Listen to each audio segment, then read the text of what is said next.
Yo, what's up, Lucky Lefty Nation? I am the guy, Shaun Davis. Welcome to the Lucky Lefty podcast. We spin it different. That guy right there, the original Lucky Lefty himself, Malik Zaire at overtime. Malik, you see it right there on the bottom. Man, we're about to talk about what's next for Notre Dame. We have not received an update on press conferences, things of that nature. But Notre Dame fans, don't panic. The deal is done. How much you think he got? I would put that out there. That wasn't talked about. I've heard reports of about 5.6 with incentives for a first-time head coach. They had to. This is a forced hand, easy call deal. Yeah. Just do the right thing. It's a do the right thing type of deal, and they did the right thing. So news also broke. I think it was Pete Sampson from The Athletic about an hour ago broke the news that number 14, as we refer to him on Lucky Lefty, that's what we call him, that dude 14, is leaning towards, as we said when he got injured. And the week after, we told you right here on the Lucky Lefty podcast that, you know what, if Notre Dame makes the playoff, that dude 14 would be in the lineup. And it's being reported that he's leaning that way. So we hope everything breaks the way we needed to break this weekend, championship weekend, and we can see Kyle Hamilton back in the Notre Dame uniform one more time in the semifinals of the CFP. Yeah, I mean, that's definitely, if any time to come back, this would be the perfect time to come back. I wouldn't even have came back if we didn't make it, but had a good bowl game. I think as a player, you don't want to miss these opportunities, because even still, scouts would want to see you out there.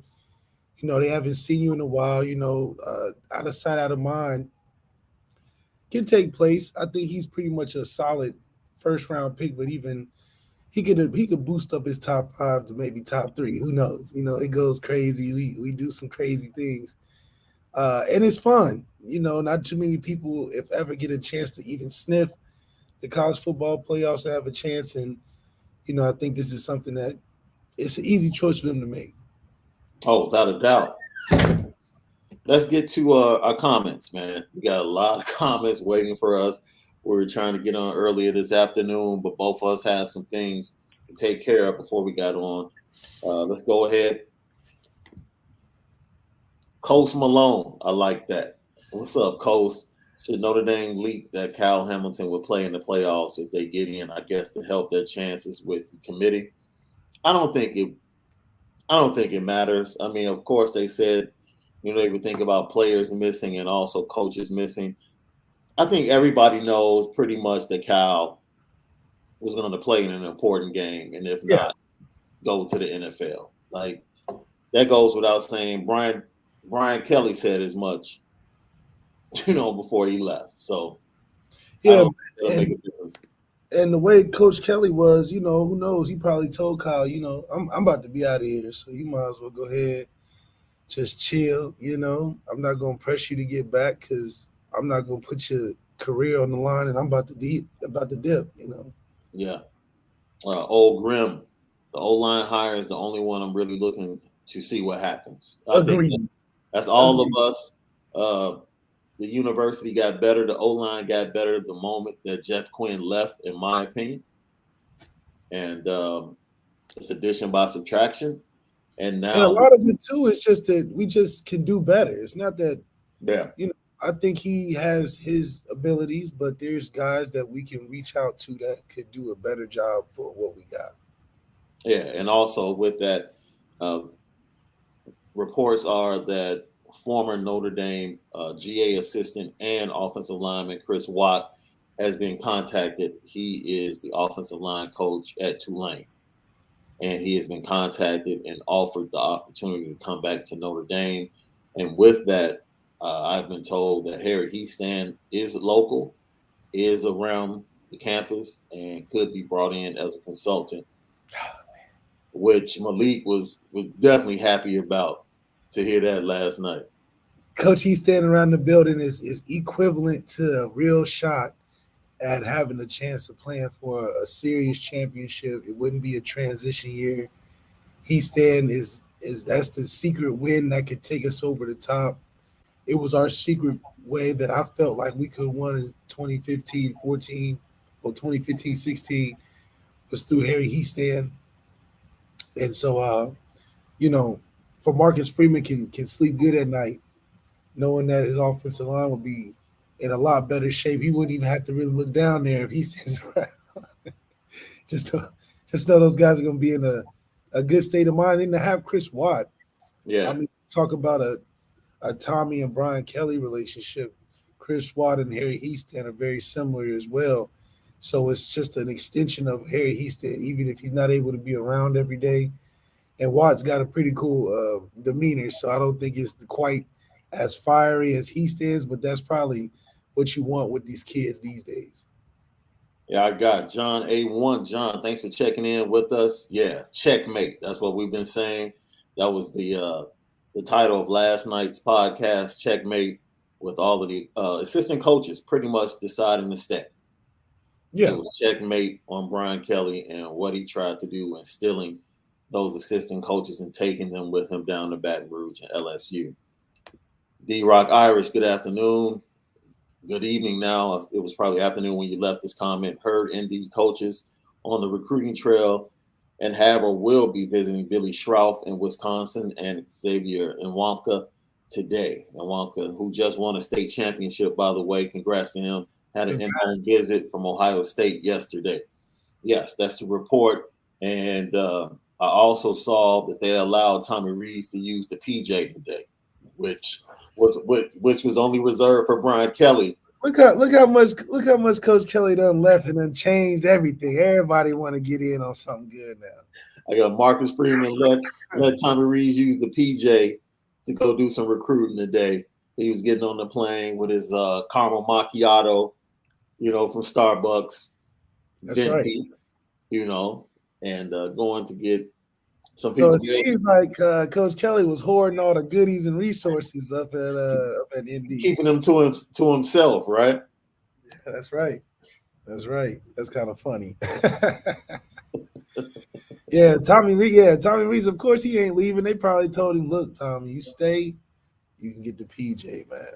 But I think we'll let you get the PJ." So, when he went and spoke to the team, he definitely must have had a real good chat because the first thing he said was, "I'm staying." And Yeah. that's a reason to stay. You get the PJ to go handle your quarterback business. You need to take a short flight over to Detroit, and stop in and make sure we can secure that bag. Oh, without a doubt. This is funny. We apologize. We love our fans. Hope these guys get a watch for Christmas. I love that. Before we didn't have that many people waiting, so I think that this is a good trend to have people really loving us to be here, man. This is great. It is. We definitely need to get a better schedule moving forward. This is our first 4 months on the gig. We started in the middle of August. And we've been grinding, building. We thank everybody for getting our subscriptions up. Man, subscribe, like, share, hit the notification bell so you know anytime we put up content. We talk to each other early in the morning. We're both we both have significant others. We both have children, and we That's both have other endeavors.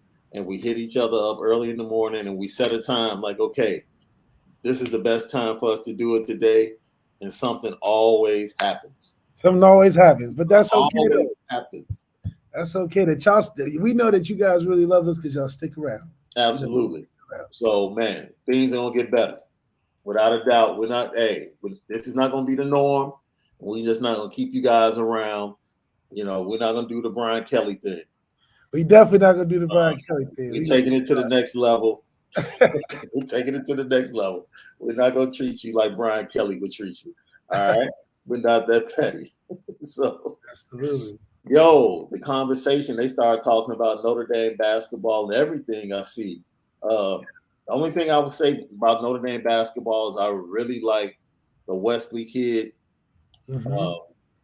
The only thing that I am confused by is how in the world Mike Bray allowed Jaden Ivey to leave South Bend and get to Purdue with his mother Yeah. as the head coach. I don't. His mother's been there the entire time. Jaden been playing with the guys in the gym. He's been shooting her. He knows every part of the facility.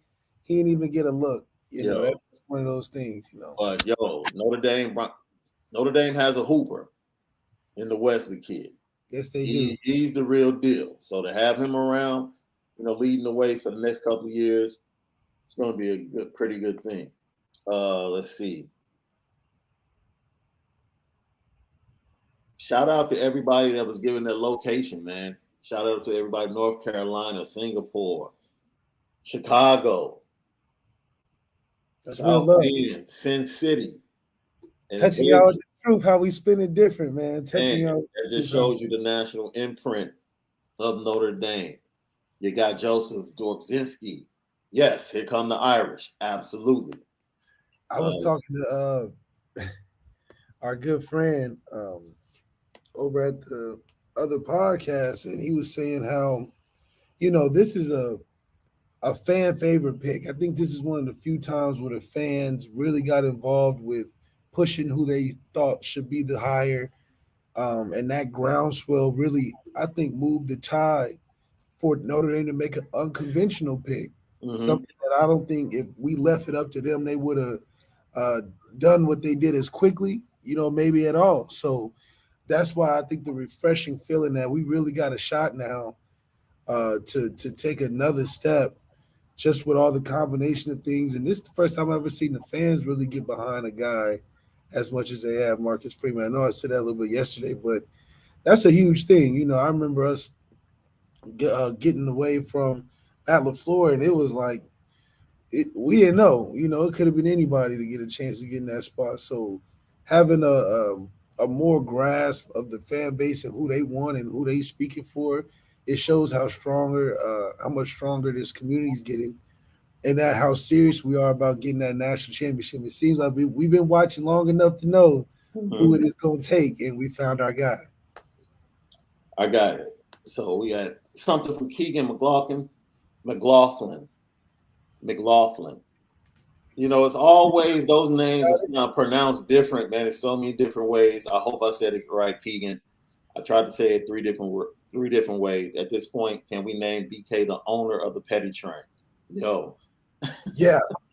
It is great that we had him on early. It's great we took him from a passenger to the conductor, and he ended up owning the whole train itself. The whole train.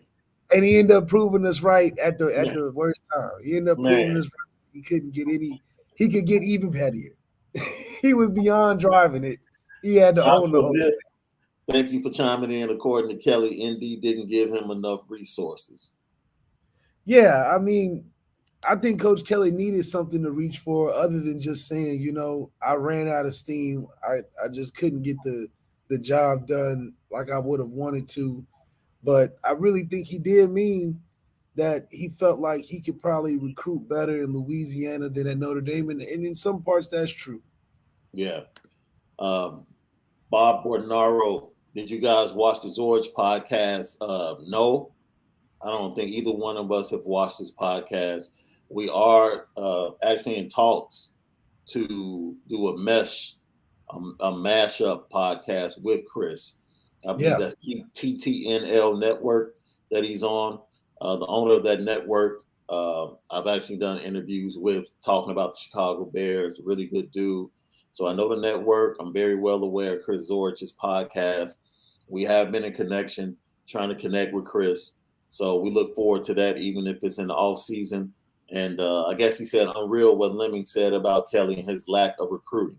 That's been known. That's been known. And I think that's why a lot of big-time programs are worried about the staff and Marcus Freeman leading the way. Because if you're going to be a big-time program, the head coach has to be the closer. Yeah. Nick Saban is a closer. Les Miles, when he was at LSU, was a closer. Kirby Smart is a closer. Dabo Swinney is a closer. Pete Carroll at USC was the closer. Marcus Freeman is now in a position to be a closer. And that's what a lot of big time programs, SEC programs, programs out on the West Coast, that's what they're fearful about with this new regime coming into South Bend and taking over, is that, they won't be afraid to come after the 5-star kids. That Yeah, I think the 5-star program. 5-star kids will be a lot more interested seeing a fresher face or a younger face at Notre Dame. They might change their perception of what they may think of Notre Dame in just a total sale.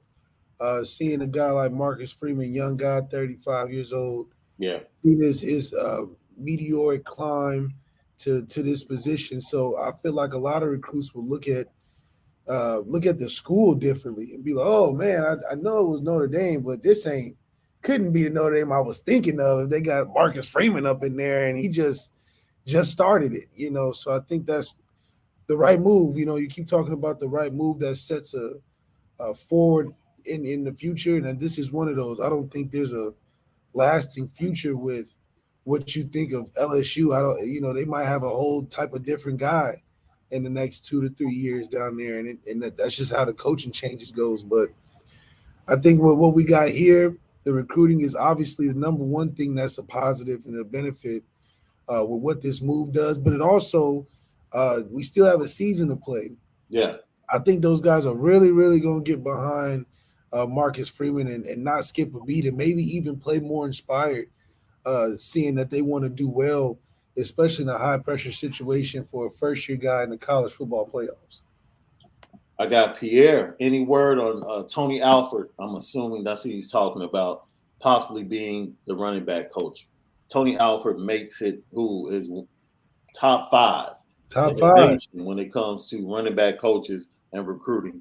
Because then you got Cooks, who's a Yes.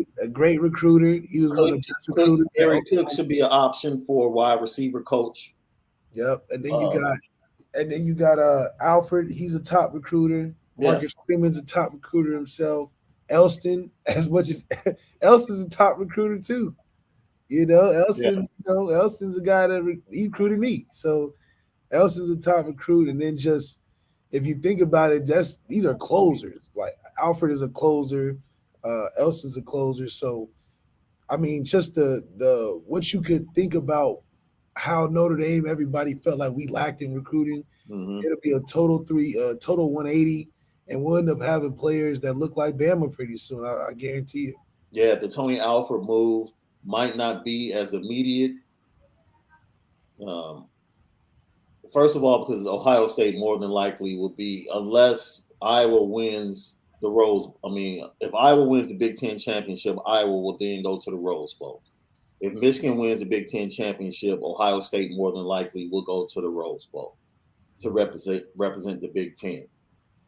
Tony Alford is busy recruiting for Ohio State right now. The domino that falls that would lead to Tony Alford maybe coming back to Notre Dame would be Ryan Day, who is being heavily pursued. I know for sure by the Chicago Bears and other NFL teams. If Ryan Day does indeed go to the NFL, I can definitely see Tony Alford coming and joining the staff at Notre Dame. The versatility once again with Lance Taylor being able to go and coach the wide receivers, and Tony Alford being able to coach the running backs. If they put a staff like that together, they're already, I believe, ranked respectively 5th and 2nd in the next 2 recruiting cycles. We would jump to one quick, Absolutely. And quick. if they get Shrouf and Wonka, they're probably going to move up into 2022, probably the 4th. Yeah, So it'll turn into a superpower. yes, and Devin Moore at right now is the only decommit. He was on the fence and taking visits before the news broke that Brian Kelly was leaving. So, you tried to get multiple kids out of Florida. If he does indeed go to LSU, because LSU checked in on him the day that Brian Kelly got down there to Baton Rouge, it's all good. You got Keon Keeley. And that's the big move you need to make in the state of Florida for other kids to see that you can come to Notre Dame. We're going to talk about that, like the narratives that are going to be blown away by the staff and recruiting, I believe, as they start to take the next steps here in Notre Dame. Uh, Thank you SGC. Yes, hit the like button, hit the subscribe button, and let's get those subscriptions up. We've gained literally 100, I believe 115 subscribers in the last 48 hours. That's right. So that's huge. Let's keep it going. Help us grow. And we're going to continue to give you that great content. I know we're working on a couple of interviews with some players coming up this week, and then we'll preview championship weekend and give our thoughts on each and every game. Savage Cyan Fitness. Any news on wide receiver and O-line coaches yet? I think we just covered that. What about the press conference? It's coming. It's a lot of details to mince. Coach Kelly had a head start about 3-4 months. And I will say this. I don't know if you've heard this, because I have heard that one of the things that might be holding up the press conference is that they have received a lot of calls from a lot of former players that want to be there. Oh, yeah. I mean, I got a couple calls to come back to Notre Dame. Yeah. And so I know there's a lot of, I got to get the first in line. It's a Dayton head coach. I mean, quarterback went from Dayton. You got the head coach from Dayton. It's just got to be a Dayton house. Right. Everybody's Dayton. Mickens. So for me, I think it's exactly what you want to see from a program sort of like Clemson. Everybody wants to come back. Everybody wants to get involved off of one hire. Everybody sees the direction. Everybody wants to get involved and help. And it's going to build that stadium even greater in the fanfare, even greater in the environment.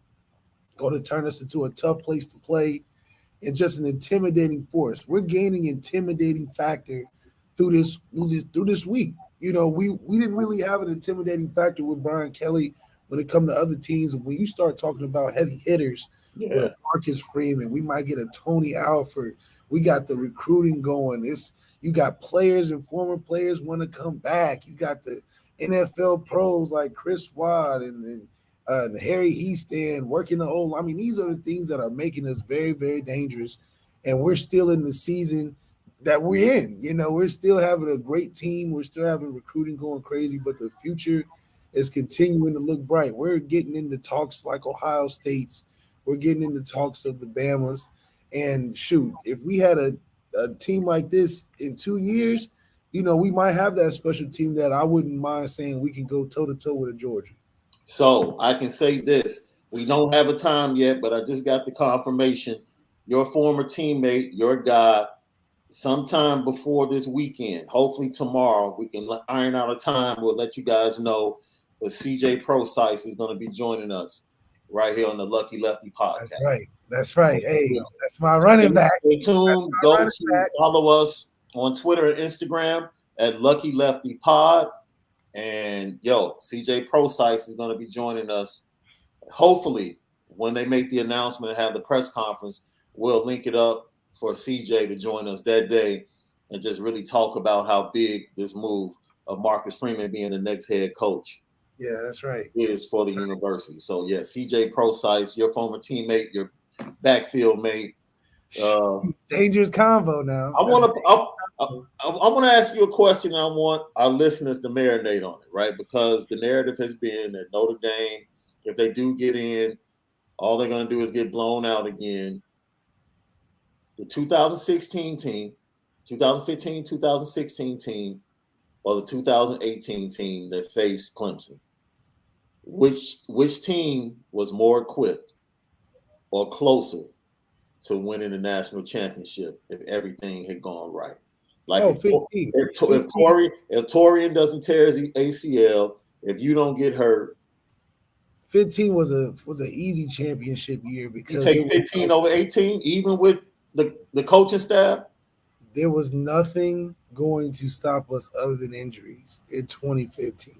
We just had everything you want. We had the run. We had the Hall of Fame O-line.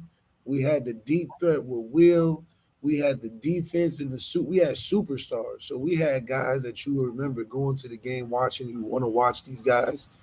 And we had guys that were 2 and 3 deep that we ended up seeing through the years develop and be superstars themselves and they were babies. Yeah. Our first game, Josh Adams scored a touchdown, and then Josh Adams became who he 33 trucking 2 or 3 years later, and he didn't That was even his first touch at Notre Dame, right? first touch it. So that was how Yeah. special that season was, and that we could have, we were really ready, and just to, I think the chemistry we had, a lot of those guys I was working with in the midst of getting ready to start, and we were all the same grade, and it's just a really good combination. And with all that we went through, we still end up going pretty far. So Yeah. Yeah. that was just a special year that year for sure. Shout out to everybody that continues to say where they're from in the chat. Florida, Louisiana.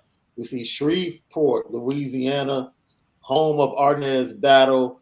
You Arnaz know, Battle. who can forget the past? Pat Dillingham, Arnaz up at Michigan State. That was huge. One of the best moments ever in Notre Dame football history.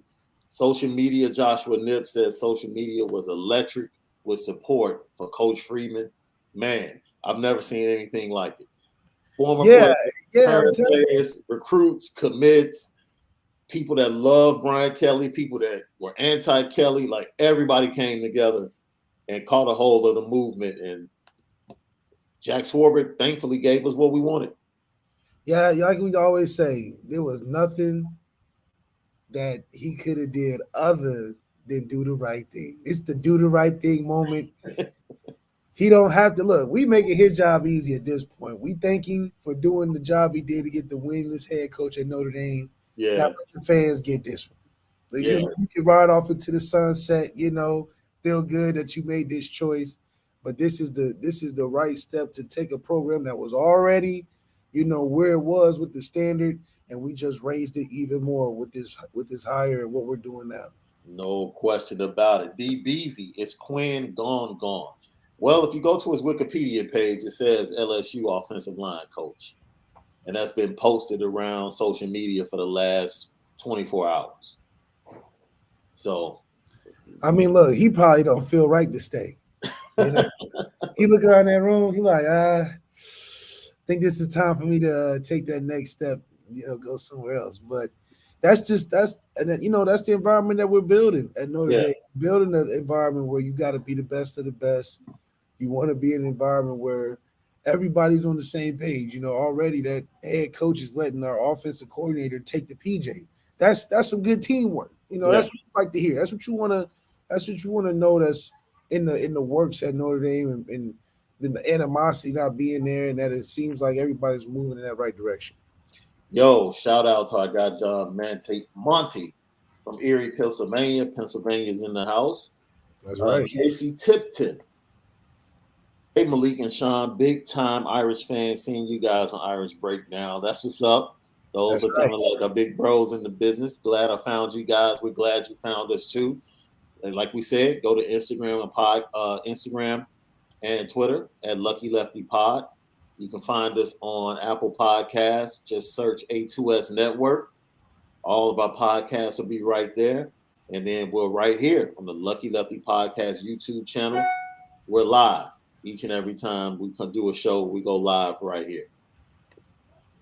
That's right. That's right. Man. We love the support, man. Love the support. Let's see. Pierre has what, man? Not man. Man. Man. No, it's like a Mercedes dealership. Marcus can see that. It's an easy sell. We check all the boxes: NFL, TV, facilities, top-notch degree to boot. I said this: football coaches are teachers, but at the same time, they're salesmen. That's what they are, and it's their job to sell a program. And it's easy. The product determines how easy it is to sell. The product usually speaks for itself, because as a salesman, you have to believe in the product. And I think Brian Kelly had gotten to the point where he no longer believed in the product. I think he believed in the product when he first got here. Yeah. Probably year 7, 8, he truly believed in the product. But as time went on, I think he lost a little bit of faith in the product. And when you don't have full faith in the product, you can't be the salesman that you need to be.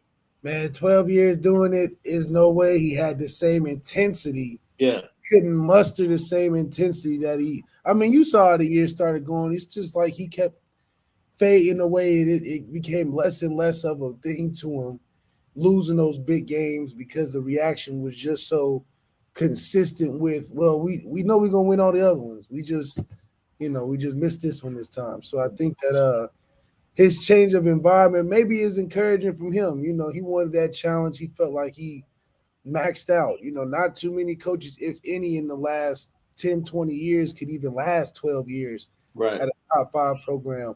John Harbaugh's doing it, but he had nearly had his success as a coach. Kelly, and I don't know how he's still there, but you beat Ohio State twice in 20 years. I mean, that might buy you a little more time.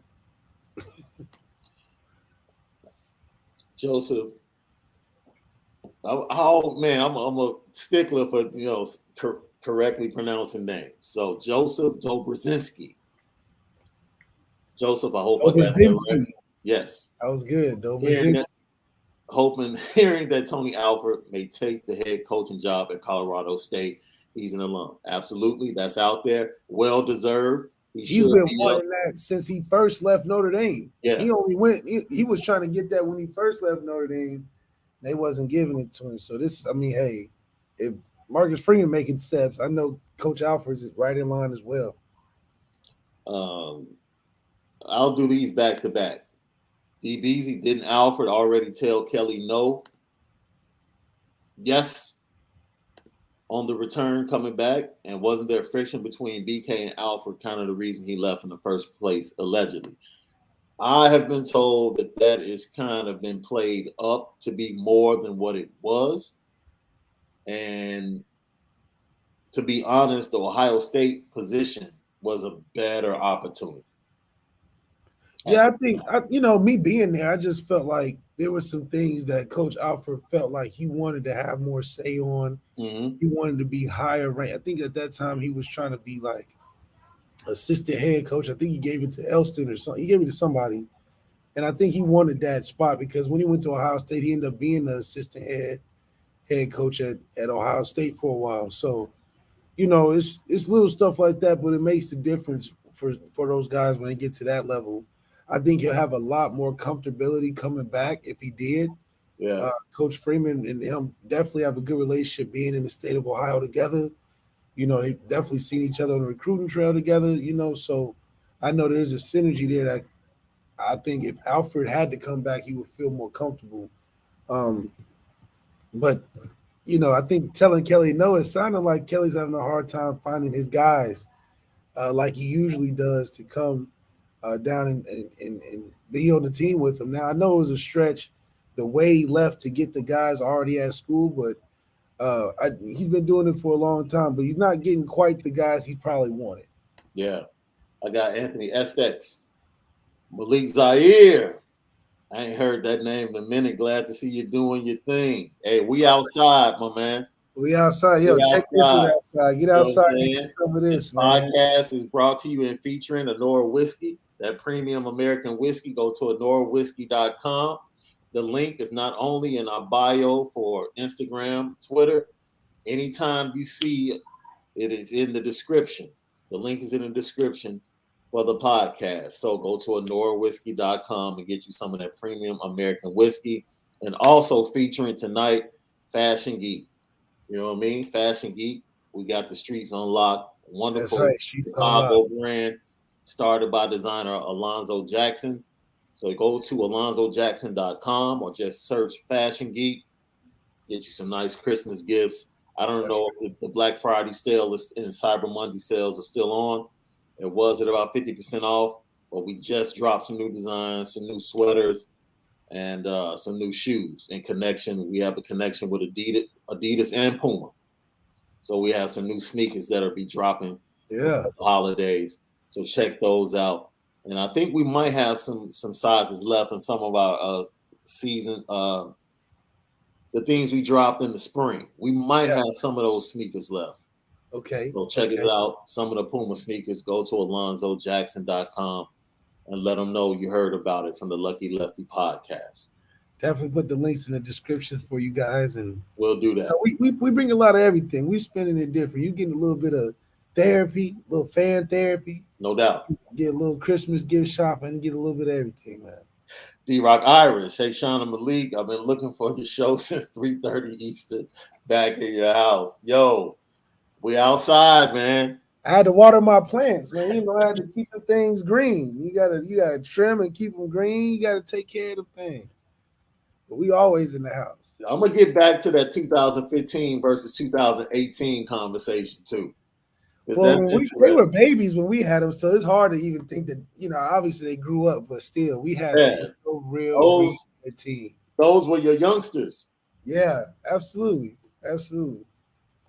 I'm excited, though, you know, to see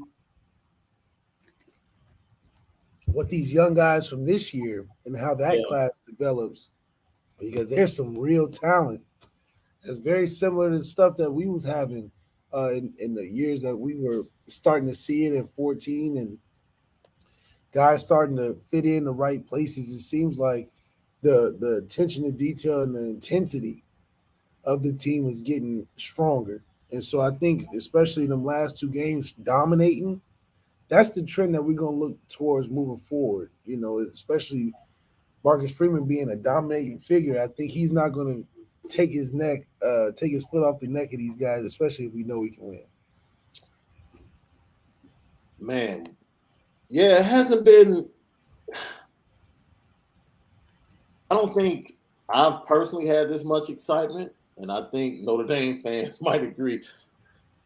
The Lou Holtz hiring might be the last time it was this much excitement. Because you just know. Yeah, fans were happy with the hiring of Brian Kelly. We knew it was a solid hire. It was a thought out. We did the interviews. You know, I think just the quickness of it, and everybody was on board. And then we all feel like this could be not the opposite of Kelly. Yeah. It can be the refreshment. You know, it's that, you know, it's not we're just graduating to the next guy. This is a splash play, you know, explosive play down the field, the styles or something. It's something that the fans want to see, is good entertainment, and just the attention and energy he's going to attract. You know, we might even get some good training table, man. You never know. Some soul food Fridays or something, man. You know, he really going to have it right. Michael Parks, thanks for checking in from Vevay, Indiana. Where is Vevay, Indiana? Let us know. Vegas, baby. I got Jamie McNeil, Newburgh, Indiana. Bob, thanks for checking in. Tennessee, Tracy, you down in Tennessee? That's what's up. I was down in Nashville last October for like 3 or 4 days, and I love that area. Stager, oh man, that's where you're at. Savage Sight Fitness. You're in Stager, Illinois. You're not too far from me. That's what's up. Oh yeah, oh yeah, oh yeah. And Salon, Ohio. How close is that to you? So, Salon? I think Salon is north. I think Salon is north of north. I'm like south where Cincinnati is and stuff. Okay. Timothy Blake, North Cali, lifelong Indy fan. Love it. Go Irish. Thanks for chiming in. Make sure you guys are subscribing, hitting the notification bell, hitting the like button, and sharing with others to go ahead and get connected with the Lucky Lefty Podcast and Lucky Lefty Nation. We have some film work coming up from Malik on some new recruits. It's a great year for recruits in 2023 out in California. You gotta let y'all know who's on the docket, who's on the recruiting trail, who we looking at. Yeah, so I got Cleet Bontrager. I hope, Cleet Bontrager or Bontrager chiming in from Detroit. The D is in the house. Hey, Cleet, you're vitally important to this national championship. All right? We're going to give you responsibility. We're going to give you a job. Okay? It's a quarterback in the D. Quarterback in the D needs to stop by. It's a quarterback in the D that's very important, Cleet. Okay? Take him to dinner or something, you know. Take him to dinner, drop a little something on the pulpit. I don't know, whatever you got to do. It's your tithes. Just pay your tithes. That's all the love offering. Cleet, let him know that he's loved by ND Nation. Okay. That's right. Let that young man know that he's loved and let him know where he needs to end up in a year. That's right. You That's know what I right. mean? Because I mean, he sees what's going on, and I think that just reverberates to college football. It's going to give us a lot of attention, but I think that the pressure is going to push us in a forefront because we're going to need it going against an Ohio State team this first game, Yeah. and it really sets the tone. I think this is a game that will set the tone for us, and we'll know Yo, because it could. That's a hard game for your first game as a head coach. I You can know, tell you right now, game day is there.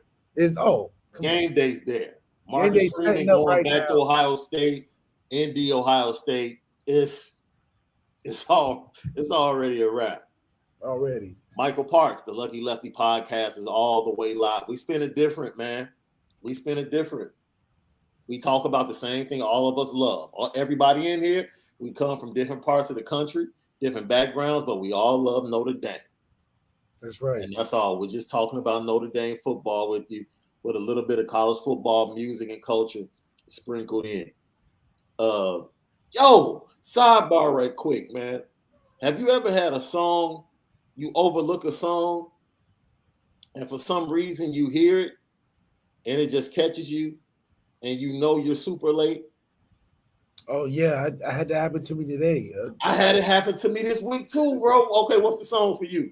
It's "Free Mind" by Tim's. I'd never heard Tim's of is dope. Tim, but Tim's is dope. Tim's is dope. Dude, Tim's is so cold. It's cold. So And I really Afro, yeah. But Tim's she been like she did the Essence song with WizKid. right. I didn't put it together. You put it I together. looking up her like by herself. The joint with WizKid is a vibe. It's a vibe, but Vibe then you start looking at her just solo, and you like, oh, she really got some. I like how she sound, you know. Yeah, that whole thing, so. Yeah. The song that got me is Ari Lennox Pressure. Oh yeah, Dude, Okay, I see. That's a bop. That's a bop. I think it was the bop that got me. I was like, yo. Yeah, Ari Lennox, man. Shout out to y'all ladies, man. Y'all doing your thing out there. Hey, Lucky Lefty was sorry, man. That's just us vibing as boys right quick. That's right. Good music. Getting caught off guard, man. Listen out. Let us know what you like. Let us know a song that caught you off guard, even though it had been out for a while. PK4ND, St. Louis is in the house, 71 ND grad. PK4ND, thank you so much. No one does it better than you, Shaun. Hey, I appreciate that. Right. I can only be as good as my co-host. No more apologies for the brand with MF as the best face ever of it. Yo, Nola, that's what's up. New Orleans is in the house. That's what's up. We love it, man. We love it. Thank you, everybody from all over chiming in. Go ahead, bro. What were you about to say? I really want to see what that first recruiting event is going to look like on Notre Dame campus when they do like one of them junior days or when they bring guys on campus. What's that? The first Irish invasion? The first little Irish, and they might call it the Irish something, but it's going to be, I want to see the parents come up. You know, I think they'll have a big splash for bringing kids on campus and just the lead up, you know, the camps and how much more we can get out of it. You know, I think it's going to be good to see too. Like you said, you've already had phone calls, man. I just think the spring game is going to be off the chain. Oh man, the spring game's a party. Spring game's a party. Don't let the weather, you know, like here in Chicago, we say if it's above 50, we barbecue. That's right. That's right. If it's above 50 for the spring game, I'm there. I'm there just to see what's going on. I just want to see what's going on. It's gonna be litty. It's gonna be all the way litty. All the way litty. That's right. I got right here, John Monty. I knew after last year that Kelly would never be a championship coach like a Holtz back in '88. It's just like, man, you know, you got to strike while the iron's hot. I think if you're 12, it's hard to pull a championship out your butt doing honestly, the same routine, you know. The years where he had the best opportunities, injuries played a major part. Yeah, in the beginning. That's real talk, and that's just faith. That's faith. You know, at 16, yeah, he felt like, okay, this is, you know, I don't know.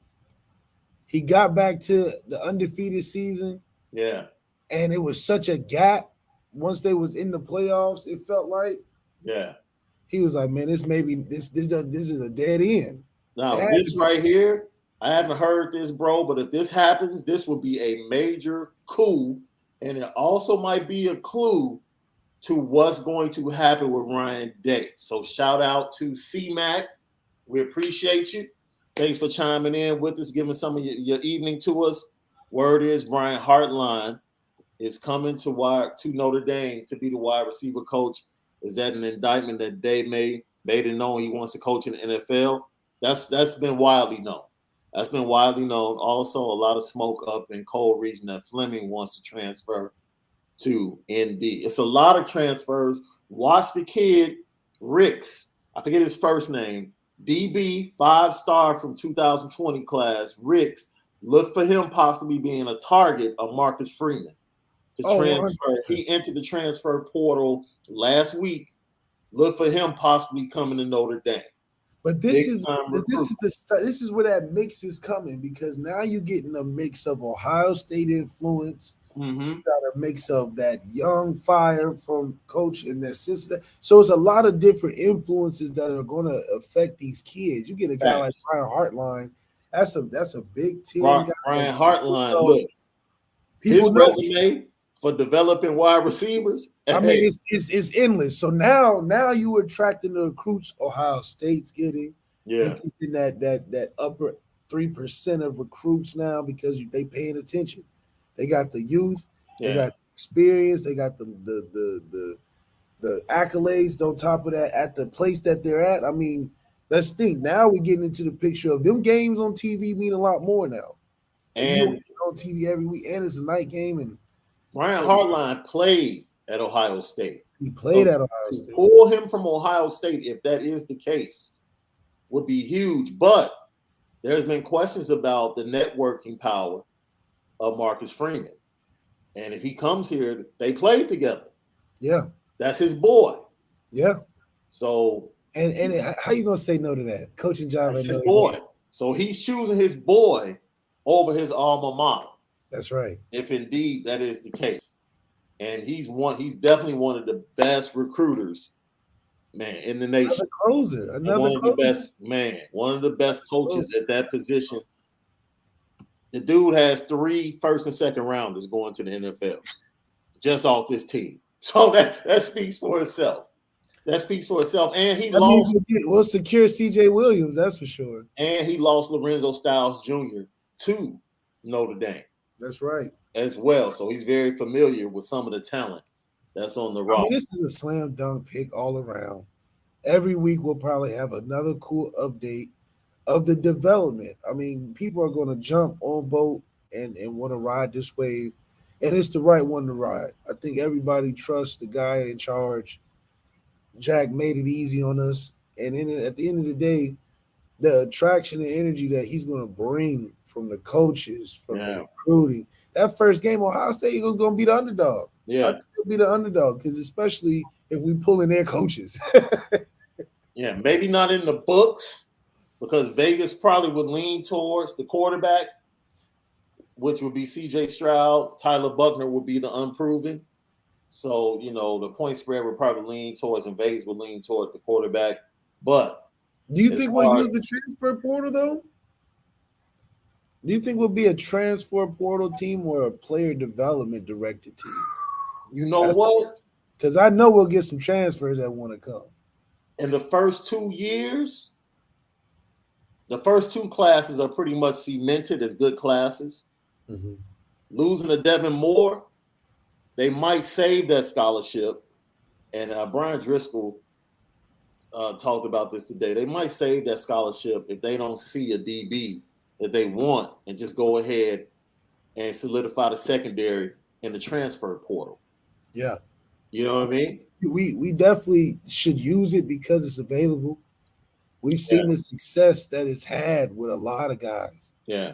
I mean, a lot of guys have had a success doing it. And we're going to have a good group to pick from. If we put our little line out there, I think we're not going to get guys from Marshall. We're not getting no backups from no, And if Sometimes, somebody can help us, bro, if somebody can help us, I believe there is a rule with the NC2A that teams with new coaches get a little bit more latitude in recruiting and contact. yeah. So Marcus You Freeman, can, they you can can, use that to their advantage as well. yeah, I think it's going to speak for itself, especially in the fact that once he's able to get his office set up, let's just say that, get his office set up, he can sit down and get on the phone and start making calls as a head coach.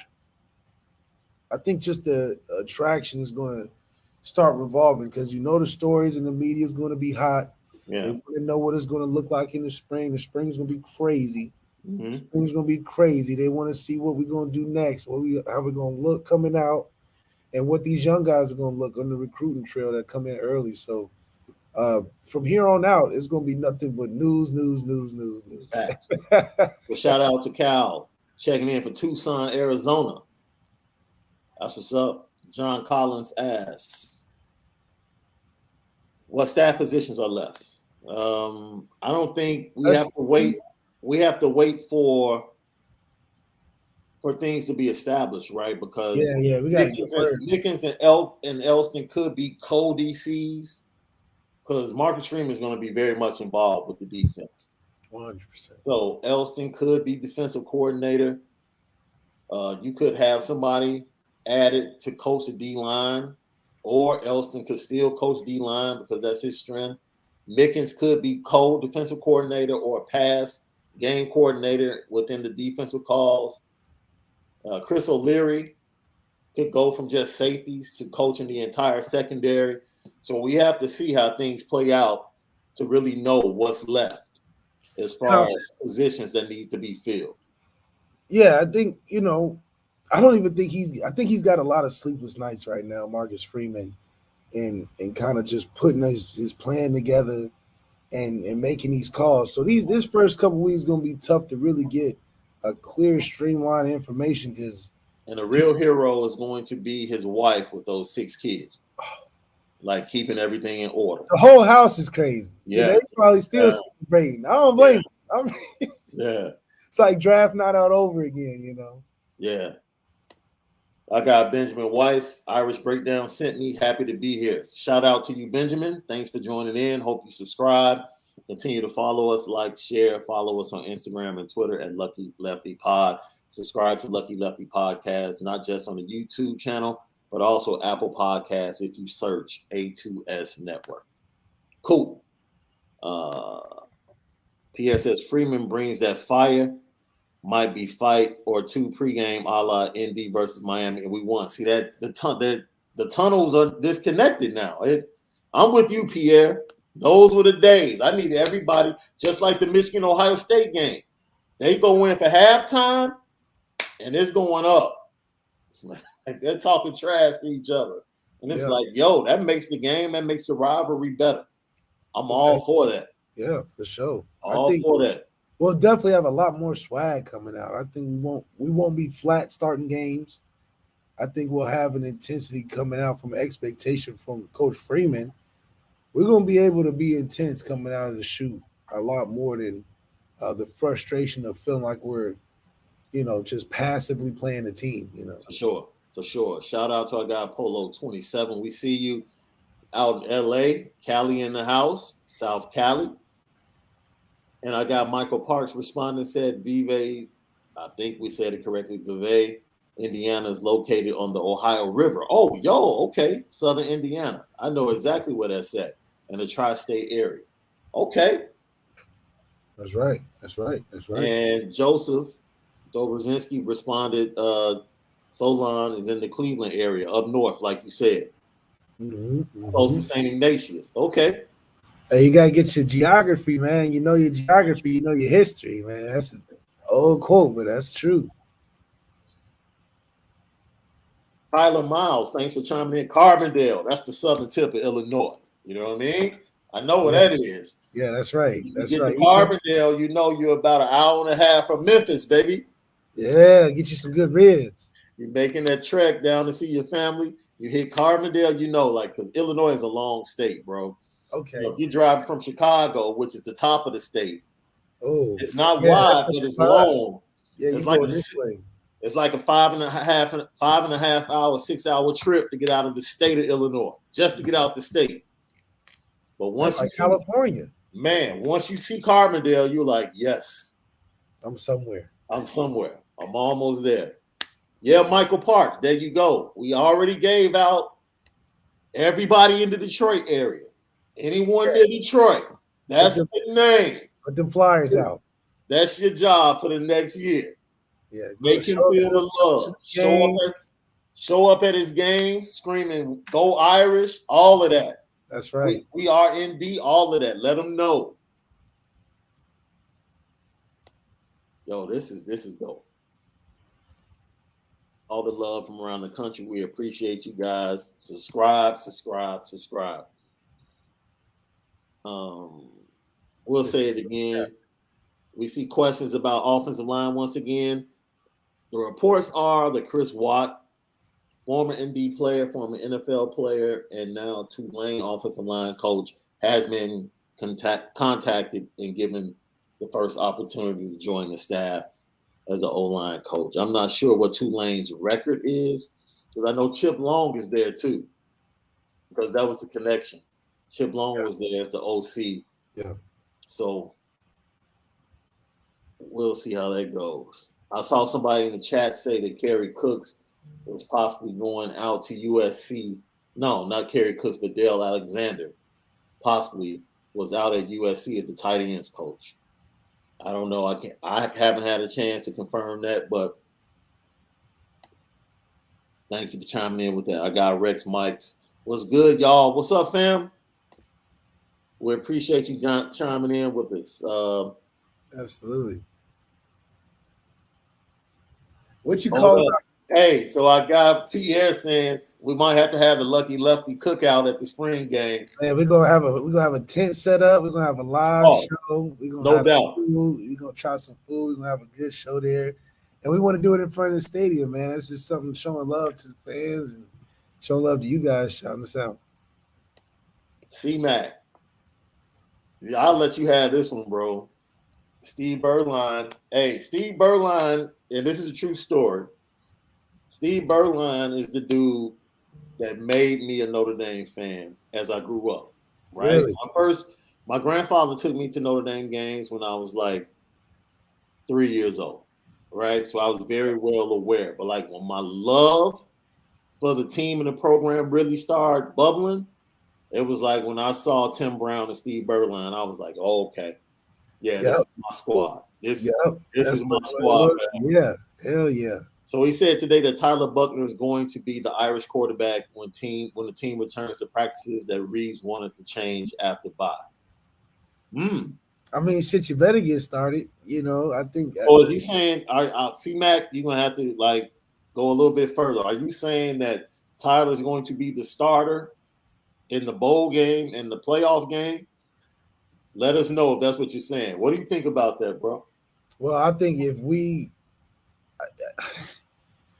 called for that at the beginning of the year. So yeah, I think it's way too late to just toss him out there now against a Georgia. I don't think that'll be good moving for his psyche in the next spring and going into next year. So I hope they don't do that to that man. But I do think that if they're going to be serious about Tyler, they definitely need to have him more involved in whatever game that we're playing next, especially if you want to give him some confidence going into spring, because you really want to solidify a quarterback to be running the show, or at least know he's got to be running the show heading into a spring where everybody's on their toes, trying to be able to, catch up with Marcus Freeman. There's going to be a lot on his plate, but a very solid quarterback that's confident, that can handle the offense with Tommy Rees is what's going to hold that thing together and allow everything to really come through pretty smoothly, especially make the fan base feel good about their choice, since we chose this one,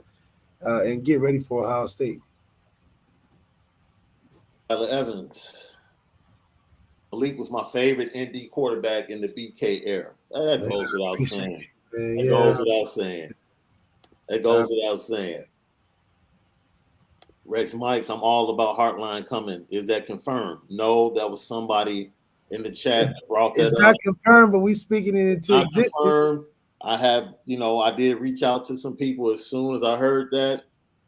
And the people I reached out to are connected to the Big Ten network. And they would have an idea of what's really going on at Ohio State. So I'll sit back and be patient and wait to get confirmation before I just go gung-ho and say, yo, that's the deal.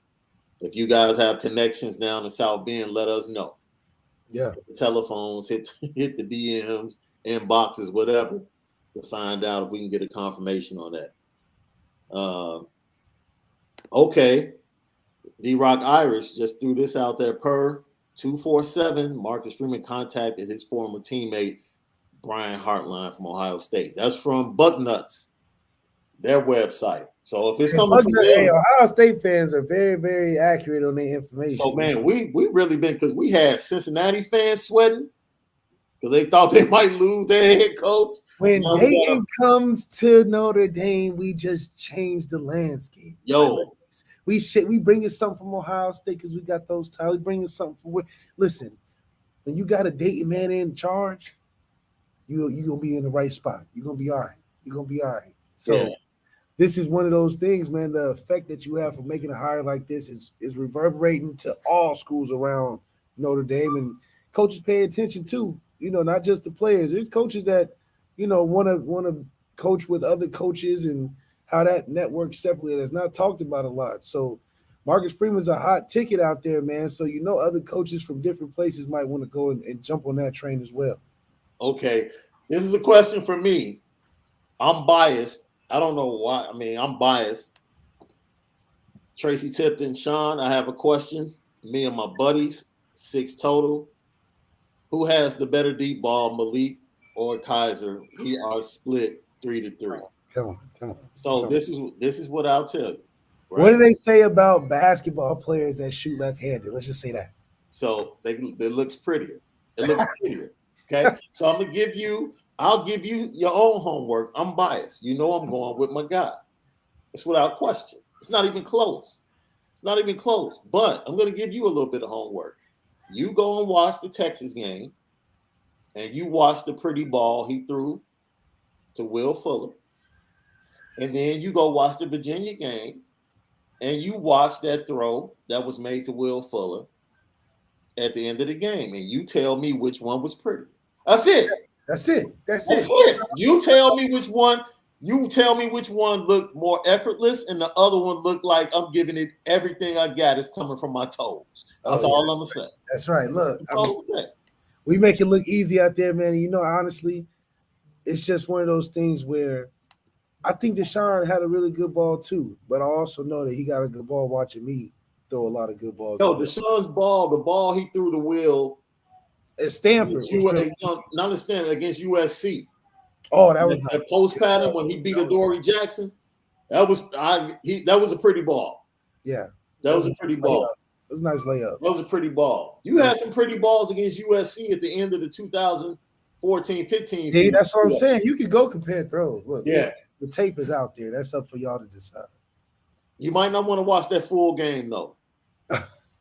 Just get to Irish fans, just go to the fourth quarter. Just fast forward to the fourth quarter. You might not want to watch that rendition. We gave away the game too fast. We gave away the game too fast, so whatever. Anyway, it's a change. I do think now that Lincoln Riley at SC and us going against SC this year with Lincoln Riley is going to be interesting. Hey, that's a DB game right there. I'm there now, right? Oh, yes. I'm there next year. Yes, like I'm there in November. So I'm there. You have to Lincoln Riley, and this is the thing I told the missus. I want the student, I don't want to sit with you and the rest of Lucky Nation. We can chill outside, barbecue, grill, tailgate. When I go inside, I have access to the student section on the USC side. That's why I'm DJ. Where the DJ is? Yeah, I'm gonna talk that ish. I'm gonna be petty as a grown man amongst 20-year-olds. I'm gonna go talk that ish. Like I don't care who the coach is. I don't care who the coach is. We about to bang on that. We We really shaking down the Thunder this year. Next year? We living up to that. We shaking down the Thunder. Every stadium at home, we doing it. We're crashing that honeymoon. Oh yeah. Right? It's gonna be a honeymoon season. They're gonna be in love with their new coach. We crashing that. Last game of the season. We love our new coach too. So now what? Oh man, that should be fun. Bob, I'm sorry to hear that, man, that you're dealing with that in your personal life in the chat. I don't want to put it up, but everything's gonna be all right.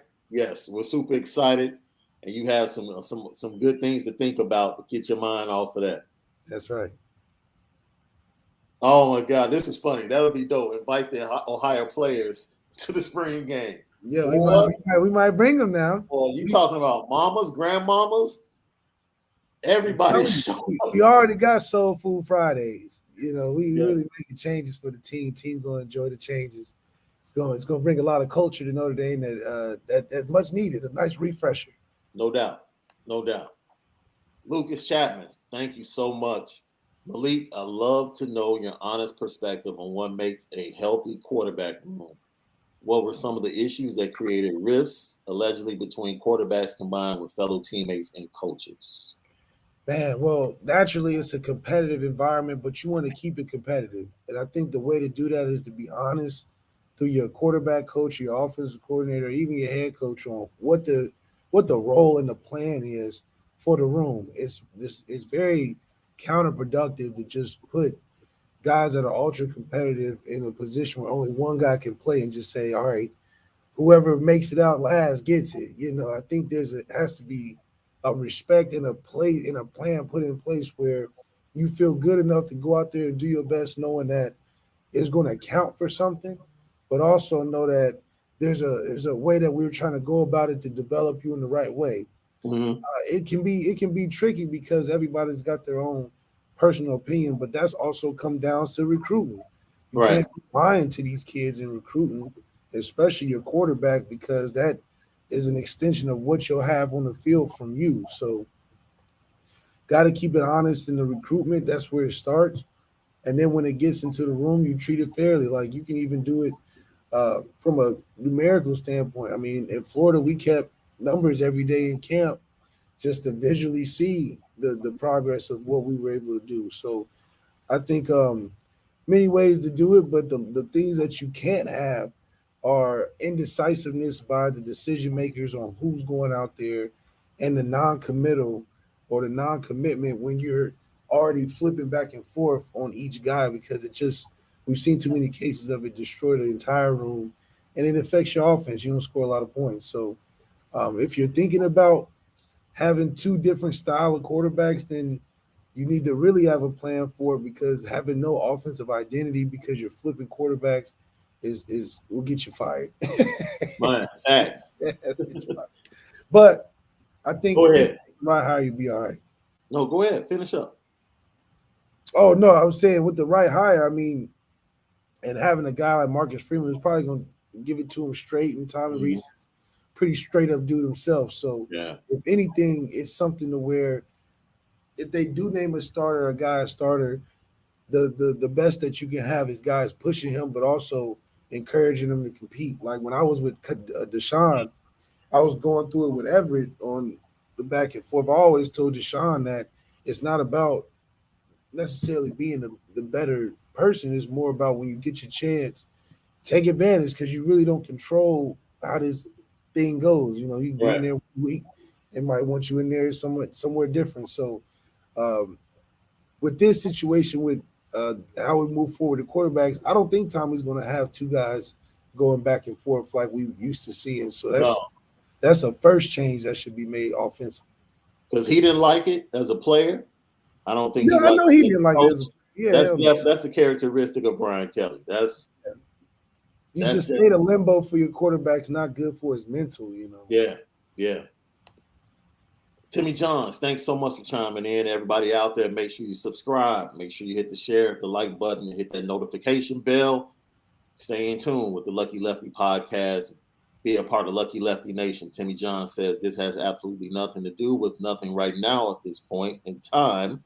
But if we're going to continue the lights out between third and fourth, everybody needs to be turning the screen on green. Yeah, it's a great idea. I love it. It's hyped. But yeah, we still need to work on it just a little bit. Just a little bit. The mix of the music, and you have to give it time to catch on, because I think especially the fans that are going to be the driving force, and not just the fans, the students have to be the driving force behind it, because they have to know how to react at certain times during that thing to make it hype. I was at Soldier Field. I was actually at Soldier Field for the fourth quarter of, Wisconsin. And, as soon as it hit and dropped, like everybody wearing red and white knew. That's what it is. It's got to be a distinctive moment in the game. It's got to be a distinctive moment in the game. And it's got to be something that is everybody told. At first, it's Florida. They did the lights, and then they played the what's one of them classic songs. Right. But it's one of those things that everybody can get. It's not too hard for us. We can spice it up. Right. I think this is a chance for us to think of something. Establish something, yeah. And establish something. Maybe it's in the first quarter. Right. It's like, everybody do touchdown Jesus or something. Right. But it's a chance for us to do something sweet. I'm gonna be honest, man. Just as a college football fan, it's like three things I always wanted to do as an observer, and I wish I was on the field. I'll tell you what those three things are. Of course, one is running out to the Notre Dame fight zone, right? But if I was going to run out behind somebody, I want to run out behind Lou Holtz. That's real. I would want to run out behind Lou Holtz, because then we would have fought in the tunnel. I wanted to do all of that. Trash talk in the tunnel. Yeah. Run out behind Lou Holtz, pregame speech from Lou Holtz, all of that. I want to experience that. The second thing I want to do, please don't throw shade at me, because I don't care what anybody says. This was fire. Just for the culture. Just for the culture. That's for the culture. I understand. I'm a kid from the south side of Chicago, right? It was hard on me growing up on the south side, because I was surrounded by, at that time, starter jackets were popping. They're back popping again. They come back in style. They're back in style now, but I was surrounded by Georgetown starter jackets and Miami Hurricane starter jackets. That's right. Because the culture, that's what they gravitated to. They gravitated to. Hey, man, running out of that smoke in the Orange Bowl, hey, different. That was different. That Orange Bowl was different. Yeah. That Orange Bowl, like, you talk to former Notre Dame players about how the stands would literally be moving and rocking, and they talk about that environment. Yeah. Like, you had to tip your cap, like, that's dope. And do it. The last thing I would want to do, bro, that Enter Sandman at Virginia Tech is tough, bro. Is it really? I haven't had a chance. That's tough. And I've never experienced it in person, but like, just the feel you get through the TV is like, it's pretty good. Okay. Those are real distinctive too. Those are good. Yeah, and the T at Tennessee is dope too. Yeah, the T at Tennessee is pretty cool. The band opens up. The T at Tennessee is dope too. So let us know. Like, if you guys had anything that you saw as an observer, just a lover of college football, that you would love to experience, let us know. Those are my top three. Straight up. Those are my top three. Atlanta's in the house. We appreciate you. Yes, Heartline coming from OSU would definitely put this staff and this recruiting staff on a totally different level. Let's see. South Bend checking in. Does Cal play if we make the playoffs? Yes, I think he does. I think we both. Oh yeah, yeah. Cal's gonna play. I mean, you would want to, right? I feel like you would want to. Yeah. This is not no regular game. This is part of football playoffs. Once again, Coleman Smith, we see the O-line coach. Once again, we said it earlier. that opportunity has been given to Chris Watt, who's the O-line coach at Tulane, who was a GA assistant at Notre Dame. He was out of Tulane with Chip Long, former OC at Notre Dame. He's been given the opportunity to come back. And we've also been told that Harry Heastan might have some input as some type of consultant as well.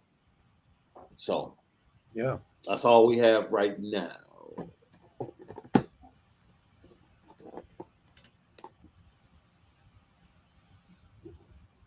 Ooh, let's see. Tyler Evans. That's what's up.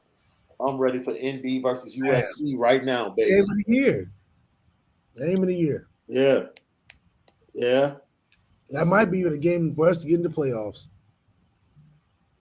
I got Michael Johnson. What's up, Mike? Where you been, bro? Yeah, man. We've been waiting on you. I've seen you in a couple of podcasts. That's right. We've been waiting on you, brother. No doubt. What's up, Lucky Lefty Nation? What's up with you, fam? Yeah, we here with it. Appreciate you. Drew St. Blaze. I'd actually like to see Kelly win a couple of decent games so they don't run with the Notre Dame has an easy schedule. Look, man, there's a lot of narratives that have been put out there about Notre Dame. We can get rid of the easy schedule. Notre Dame needs to join a conference. All of that. Look, all of that stems from jealousy. Point blank. I think it does. Especially, I can understand maybe 10 to 15 years ago when the conferences were really starting to expand and they were getting that TV money after Oklahoma sued the NCAA to have TV rights that led to like conference television, Longhorn Network, stuff like that. Mm-hmm. I can see like feeling like Notre Dame needs to get with the trend and join a conference. But now, when every industry is more beneficial for you to be independent. I mean, just look at the music industry. The majors, no one cares about the major labels anymore. Not really. Nobody's going major.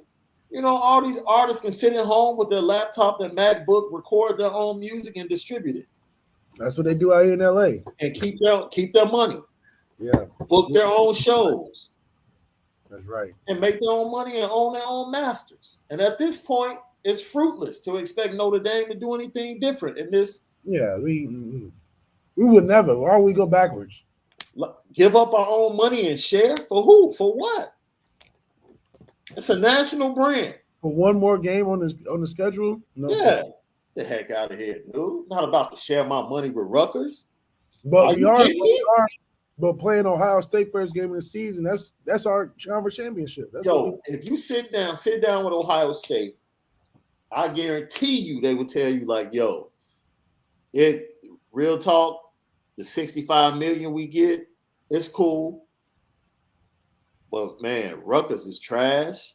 Yeah, like why don't nobody football brand is trash, and the fact that they're getting money off of us. No, yeah. And what we and the brand that we are that holds up the Big Ten and holds up the standard. I'm telling you, that's how they really feel. Oh, yeah, absolutely. Absolutely.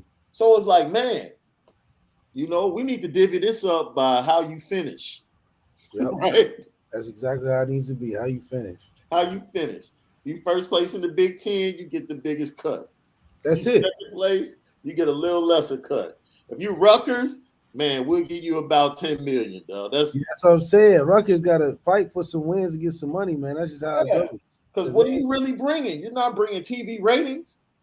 Not at all. At all. And I know they brought you into the conference because of the New York market. Mm-hmm. No one's checking for Rutgers. Hey, they checking for us, though, in South Bend. Oh, absolutely. All over the world. All over the world. That's what Ludacris said. Doing it all over the world. Hey, we might hear some Ludacris in the game this time. In the stadium during the game, we might hear some of it. Oh man, you got Michael Johnson said, Malik, that brown water looks good, my man. Yes, sir. I'll go get you some. Some of that. Some people might call it a little moonshine, if you will. Lenore whiskey. This is going to get you through that next season just right. You want to celebrate the right way with these victories for Notre Dame, a real national championship run. Celebrate that with that Lucky Lefty bourbon. Get you right. First quarterback that really got a real bourbon, huh? Yeah, no doubt. And Keegan McLaughlin and also Drew St. Blaze. Both of you are correct. You know, Chip Long early in the season, Tulane went into Oklahoma and almost upset the Sooners early in the season. And Chip Long was calling a fantastic game. Absolutely. But Absolutely fantastic Oklahoma doesn't have a all that day. defense, so Yeah, that's true. Yeah, that's true. Yeah, you can listen to Chris Zorch's interview with Marcus Freeman, also the Irish Breakdown interview with Marcus Freeman. why Absolutely. are we not getting Marcus? Hold on, man. Look, Oh, these happened like back when he came. wait a We minute. weren't even a podcast yet, bro. We're a podcast now, and he's still there. Even Oh, better. hold on. Give it time. Give it time. We don't got time. Unless you got the back phone dating. I mean, you got to connect the Mickens and the new head coach. Hey, people in the comments got to connect for us. We're gonna get Marcus Freeman on here and get him a good, proper celebratory congratulations. Mr. Dayton, Ohio. Yeah, that's right. 937 in the building. You and Jordan Cornette. We opened up the door. We opened up the door for him. I'm telling you, I had to go through all the hard stuff. So when Marcus Freeman came in, they was like, "Oh, this is what we needed. We've been waiting on it." Oh, now see, I didn't hear anything about this, but it doesn't shock me. You know, he had been talking to USC and LSU for weeks. Maybe he had committed to the LSU job weeks ago. It doesn't, if he was recruiting for LSU before that, it's kind of hard to do that because how do you tell a kid you're recruiting for LSU and that doesn't get out?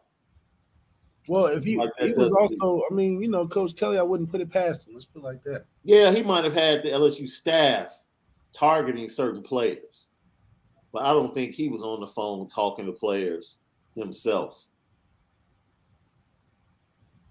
I'm sorry. I think it's interesting that, it's hard to put anything past him, so all of this seems possible.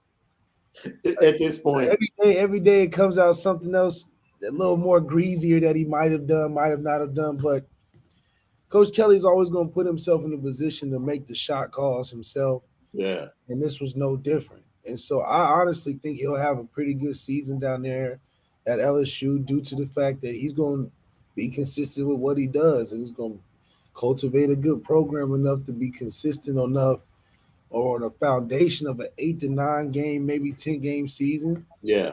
And ride out as a consistent head football coach. Maybe not the best in the world, but definitely not the worst. Just a consistent football coach, and that's something to be proud of.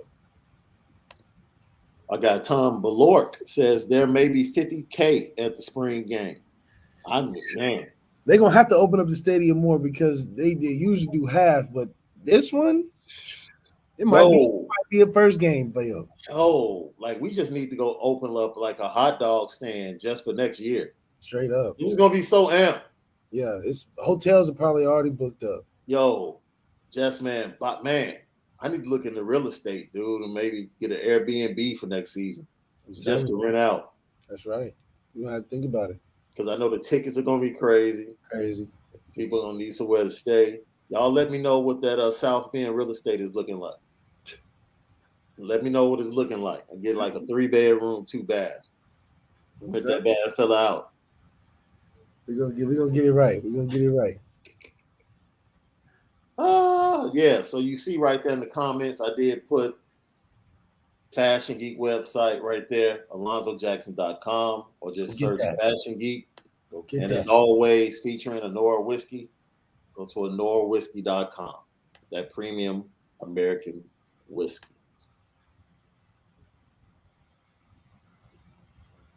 So, what are you using with? What are you eating when you are you doing the shots or are you sipping?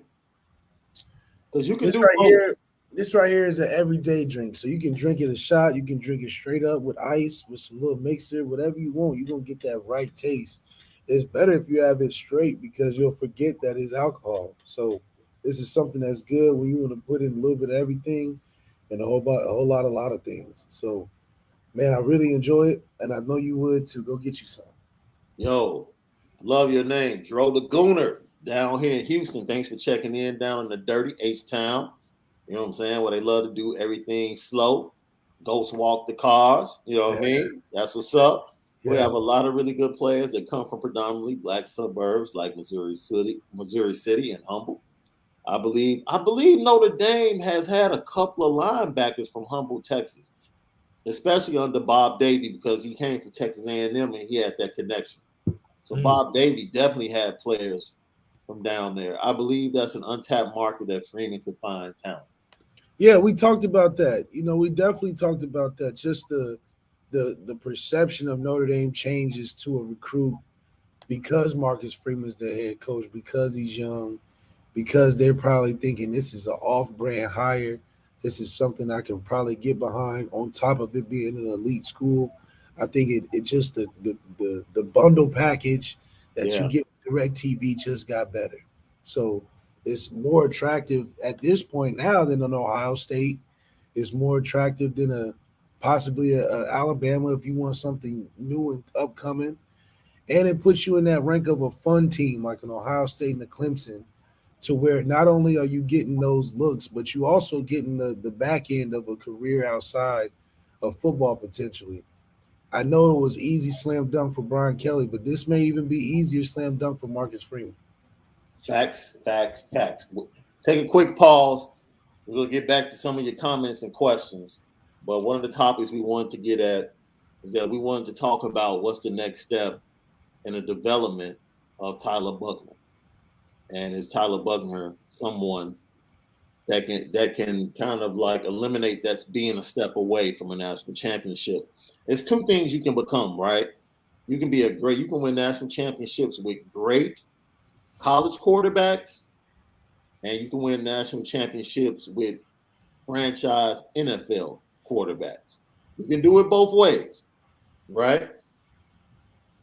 Joe Burrow, NFL franchise quarterback. Tim Tebow, great college Talent. Yeah. quarterback, right? So you can win both ways. So I know we might want that NFL Trevor Lawrence type, Deshaun Watson type, but if this staff can identify and develop a great college quarterback, you can win a national title with that particular player as well. And look, I know a lot of people might say, well, Ian Book wasn't a great college quarterback. He was a good college He's quarterback, really good. Yeah. but He he did wasn't his a job. great, yeah, he wasn't a great difference maker college quarterback. Yeah. I mean, it's hard to, he wasn't Lamar Jackson or No. of an impact. Yeah. That's what we're talking about. But Now I will say this: Tyler does believe. I believe this, and then I'm gonna let you ride because you can speak on this better than anybody. I do believe that when Tyler walks on the field, he feels like he's the best player on the field. Like yeah, I feel yeah. like that's the way he approaches when he runs. He feels like he's better than everybody else out there. So that's a good trait to have. One of the things I learned about him early when I was with him at Elite 11, he's definitely have the confidence about it, and that he plays with confidence. I think it's a little unnatural how he moves and stuff because he run a little bit too hard for me. That's just Yeah, my personal opinion. But he definitely gives it 100% because he feels like he knows he's the best player. I mean, you look at his high school tape. I mean, he's trying to run kids over and all type of crazy. So he hasn't changed. It clearly hasn't changed. He's still trying to run kids over and get hamstring injuries. But I think for him, it's not even at this point knowing that he's the best player. It's more about taking a development step, challenging himself on developing the offense under Tommy Reese and getting things that he really likes. When you know you're a full time starter and you know you're going to be out there, it's time to get serious, man. So it's time to get your calls that you like. It's time to get your play sequences that you like to follow up after, and really invest in breaking down defenses and falling in love with the game. A lot of the time, what I dealt with outside of that year where I was fully starting was just a bunch of BS trying to fake outdo another guy from that perception. You waste a lot of time. It doesn't really develop you like you need to. yeah, But him knowing that he's a starter and having that vote of confidence from the coaching staff around him is very good Now for him to get in that film room and actually get something out of it, it's hard to do that when they're like, all right, I mean, I understand that you're doing it, but let me just give you a bunch of day one read option plays. It doesn't allow you to be a 30-win quarterback like an Ian Book. I think he does have more physical talent than Ian, Yeah, but it has to be cultivated like Ian got a chance to cultivate his talent. We saw Ian reach his potential. How often have you ever seen that in Coach Kelly's era? Never. So for him to be the one to do that, and it happened because he wasn't dealing with a lot of extra BS. right. He was able to play 30 games without looking over his shoulder. So Facts. that's what's going to help Tyler if they're taking that route and letting him be the guy and Flex be the guy. And if we do that, which I wish we should have started with this year, then we'll be able to be all right, man. I think he has a chance. Do I see him just right now as a national championship quarterback? Mhm. I don't know, man. Maybe, but obviously there's a lot more to develop and prove in this next season. So let's go to the running back situation, which for me, I would say an easy yes. The difference makers, are they there? Is, with Logan Diggs, Chris Tyree, Aldrich Estime, and oh man, I'm drawing a blank. The young man that'll be coming in next year, that pretty much they might even bump him up to a 5-star with the season that he's had. His name is skipping my mind. It's right on the tip of my tongue. But you guys type it in because you know who I'm talking about. Price. I think his last name is Price. Mm. I forget his first name. Um, yeah, is that a difference maker? Running back room.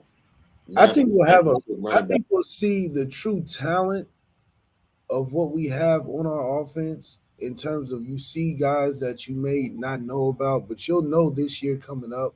Yeah, We got to see those glimpses from the running backs throughout this year, and we got horses in the stable. I just say it like that. We got horses in the stable. They all can bring something different. I know I'm a big fan of Audrey. I just like how the man look. I think he's gonna be a bruiser. He's got some talent to him. I really do like what Diggs is showing because he's running like he's not a big back, but he's a big back. So man. that's always exciting to look at. And just the it'll be a good bad problem for that running back coach to know who to give carries more to. Maybe I think Logan Diggs probably might be him and Aldrich might be volume carriers. So you got to kind of find the in between of when do you need that and when you don't need it, and when you throw in a Chris Tyree every now and again or something. So that's a offensive coordinator problem that Tommy's got to deal with, but he's gonna be picking out of a hat with a lot of product out of it. So I think he'll have a good chance of making the right or making Tyler's job easier. I got Caesar. Before we continue, Caesar, what's up? New subscriber, man. Thank you for chiming in, listening from the minutes that I'm driving back home. My commute is much better here. Hey, that commute in Los Angeles is. Hey, bro, let me tell you something. It's a I, real. the only reason I rent a car when I'm come to Los Angeles is to go out during the day. That's it. I don't do that, and I always stay downtown. I always find me a nice Airbnb downtown, Yeah, and I can walk to the steakhouses. less driving as possible. Yes, I do. Yeah, you definitely want to stay a little 4 mile radius once you get comfortable. I don't mess around with that LA traffic, man. Yeah, That's you'll that's waste you'll waste your whole trip. so Deion Cozy, Lorenzo Styles Jr. Um, they lose Jordan Johnson. Two big receivers, tall and big, physical, speedsters. I can definitely see them being difference makers. I can. I And think then we'll have a change and go less moving forward. I think we'll have less bigger receivers. In my own opinion, I think we'll recruit a more little. variety. I think we'll recruit more of a smaller type of receiver. I think the days of the EQs and the Miles Boykins and even Chase, I think those are more of the forefront. I think that Styles, more of a KJ Stefferson, is more of what we'll probably end up going to. Hmm. I like the CJ Williams kid. I think he's That was like one of the biggest waste of talents ever at Notre Dame. I'm gonna keep it was, real. was who? Stephenson. Because when he played, I swear it felt like every time he played, he caught a touchdown. So I think Stephenson would do really well under Marcus Freeman. Because they'll have the support. Now you're tapping into something. I don't think that he could have. I mean, well, he didn't, but I think it was hard for him to operate on an independent level like that under a guy like Kelly, who ain't gonna give you nothing. Kelly ain't gonna help you like that. So Marcus Freeman, I think a relationship would have helped KJ better. Mm-hmm. And with Marcus Freeman, we probably would have seen more of him out there and probably in a better position himself. Yeah, because KJ was just one of those dudes that I swear, if he had 3 snaps, one of them definitely would be a touchdown.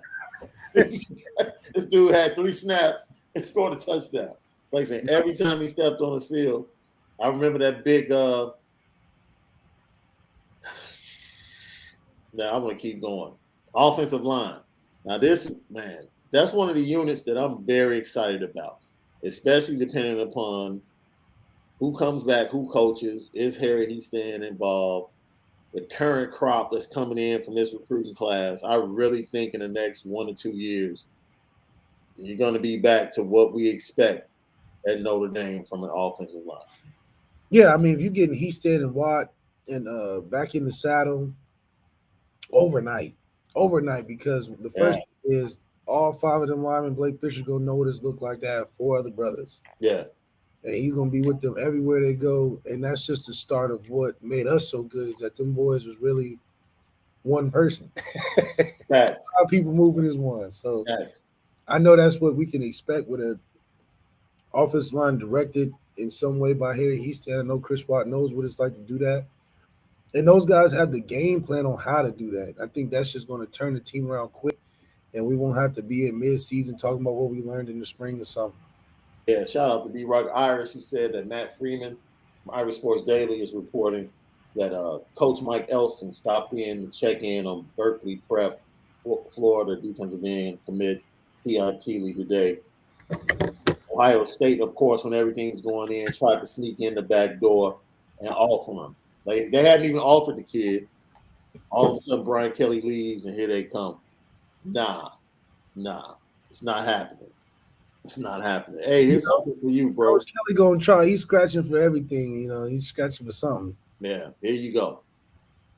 Tyler Evans, Malik, what made you go to Notre Dame, and your favorite Notre Dame moment? Man, honestly, my favorite Notre Dame moment was coaching girls intramural flag football. That was fun. It was fun because it gets the stress off, man. And, girls, they pay attention way more than guys do. So they really invested in trying to learn how to run routes. and girls are real snarky, so they trying to compete their ass off and talk stuff. Pretty entertaining coaching with girls. So that was one of my top moments. What made me go to Notre Dame was, for me, I wanted to be the best. And being a black quarterback at Notre Dame, if I was just halfway decent, I know I could take that and expose what I wanted to prove to myself was that I could really be good on a personal level. So At the time, Notre Dame just came off national championship. Gunnar Kiel just committed, number one, all that stuff. Right. So I felt like if I went and I started, I mean, there's no way I couldn't be the best at that point. So that's what got me there. And then what my favorite moment was probably just being able to win with the guys I've been training with, getting to that point. So that LSU game, a lot of the teammates that were playing, I was working with in the background, getting ready. And it definitely had me tear up, man, to see me be able to distribute the ball to those guys, because I always used to talk stuff about how I'll be able to, get y'all the touchdowns and stuff, and then doing it. And that's where CJ comes in, man. CJ, he was our second team coming up through the ranks of running back and stuff with me. But that was my only guy I had out there in the practice and stuff. So anytime I be in team, I'll be like, all right, CJ, you all I got, so I'm throwing it to you. Yeah. And lo and behold, what happened? The first spring game, the only touchdown of the game was me to CJ. Right. And so by the time we got to start and play together in 2015, we looked really good. And and it just wasn't a surprise. So that was, some of my top favorite moments. That's what's up. Pierre says Lou Holtz is the reason he's been a fan since the 80s from watching the motivational film when he was at Arkansas. I got Drew Sabele said, you get smoked in Chi-Town with that G-Town starter back in the day. I wouldn't. Yeah. I had some credit. Nowadays, they take jackets too serious, man. Yeah. They ain't be fresh no more without being in danger. I had some cred, so I was cool. And I really never bought a starter jacket. Really? I didn't want one. No, I was just like, I've never been one of those dudes that everybody's doing it, so I do it. Like if everybody's doing it, Kanye. Nah. Like if everybody was liking the same girl in high school, nah, I'm not on that. I'm about to go find this diamond in the rough. No, straight up. That's the way. That's how you gotta be. That's how you be a fashion forward. Yeah. That's the way I always look. That's the way I always thought about it. Hey, somebody's reporting that Chris Watt is looking for a place in South Bend as we speak. Yeah, probably the Airbnb because you probably make a lot of money this season. Hey, that condo on Eddy Street that Brian Kelly had is up for sale. So man, it's crazy. He's building a house out there, and now he got property, so he'd be all right. Man, that was an investment. He built that house to sell it. No, because the market's a seller's market right now. Straight up. He probably made money on it, especially if they built it underneath budget. I don't know how true that is, but Pierre, I don't know if he was joking, but that's just something he put out there. Bob, you're right. People are jealous that we don't need a conference. Absolutely.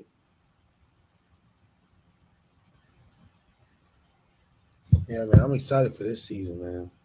Your boy Drew St. Blaise said he respects Rutgers. Yeah, but Ohio State doesn't. Like, you can respect Rutgers all you want to, but I was talking to a Michigan State guy today. He said the only reason why they really don't like Michigan is because Michigan don't think about them. They think about Ohio State, and they take that disrespectfully. Ohio State don't. Now they care maybe about Michigan now, but they ain't cared about Michigan in a while. So Ohio State has no competitor right now. Yo, that is breaking news. Crazy. Bronco Mendenhall has stepped down at the University of Virginia. That's unfortunate, man. I think he's a good coach.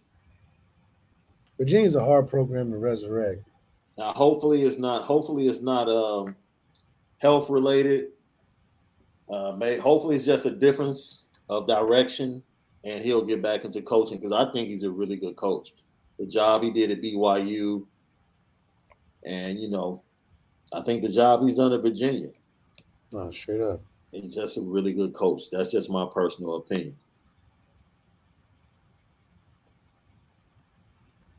Which is crazy, man, because literally, if Brennan Armstrong doesn't get hurt, they're probably in the ACC championship game. That's just the way it goes, man. It's the way college football goes sometimes.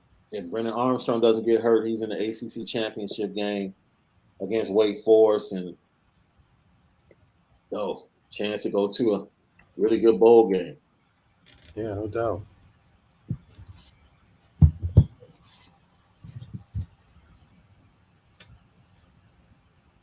And people are still asking, was Kelly recruiting for LSU? Indirectly, maybe. Maybe. He probably told him, wait till the end of the year to commit or something, A crazy boy. Thank you for chiming in. The Stuffer Heartline has been 247 Bucknuts, the website, confirmed that former teammate Brian Hartline, Marcus Freeman, his former teammate, did reach out to ask him to join the staff at Notre Dame. So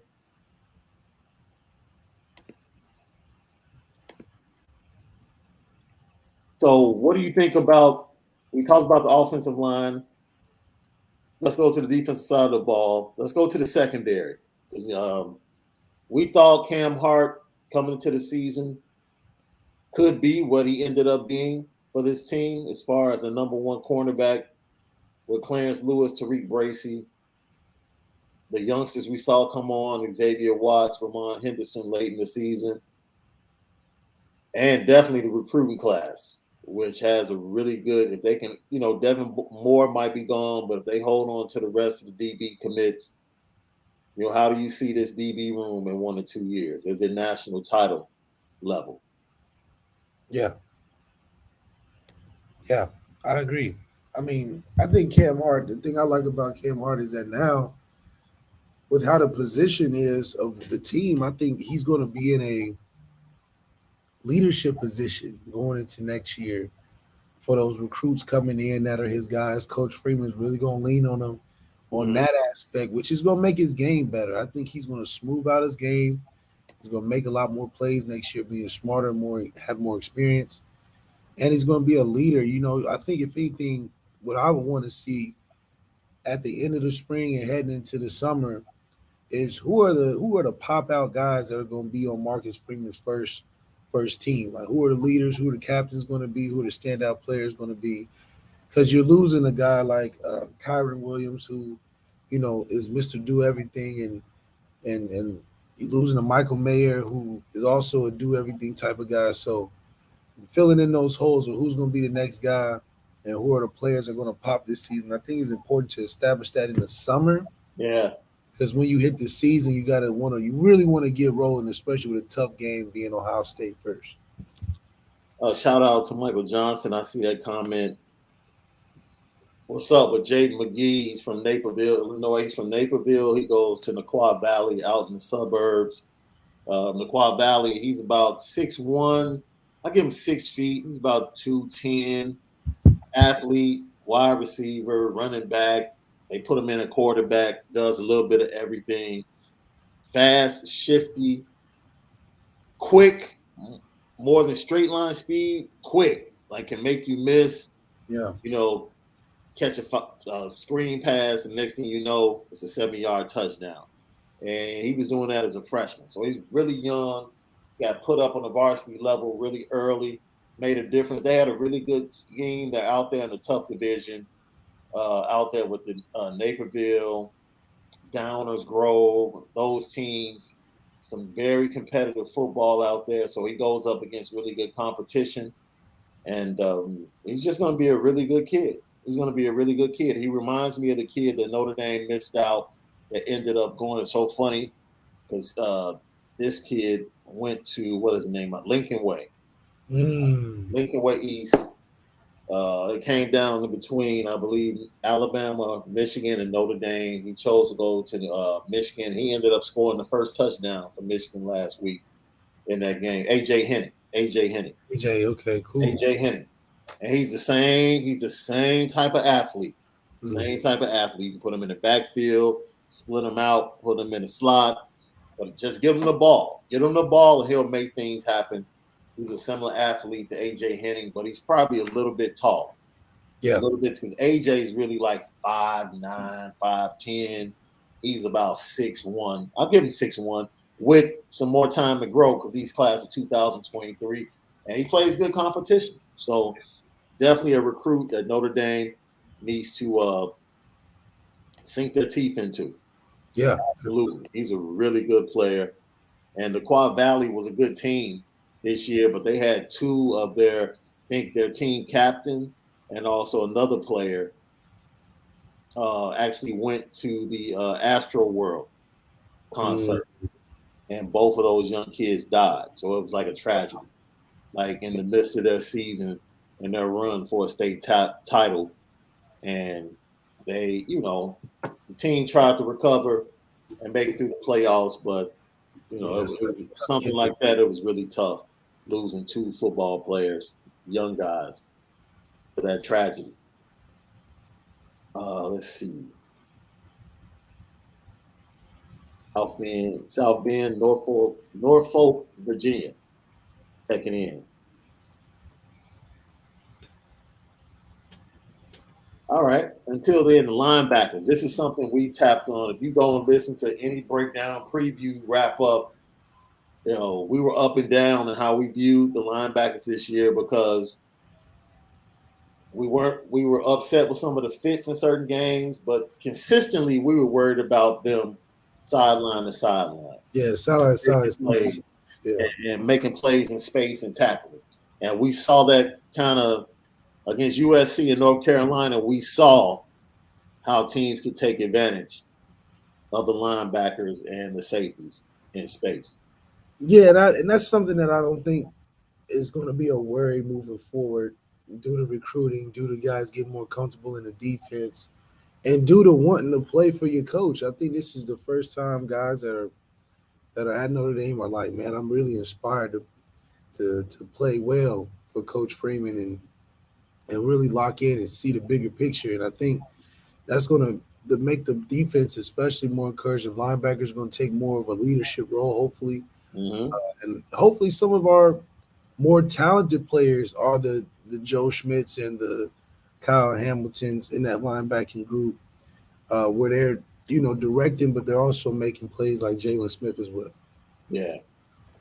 And we just ended up, I think we're confident. I know we're both confident in D line, especially if Isaiah Foskey comes back. Isaiah Foskey is going to be a monster. Yeah, A yeah, I think monster.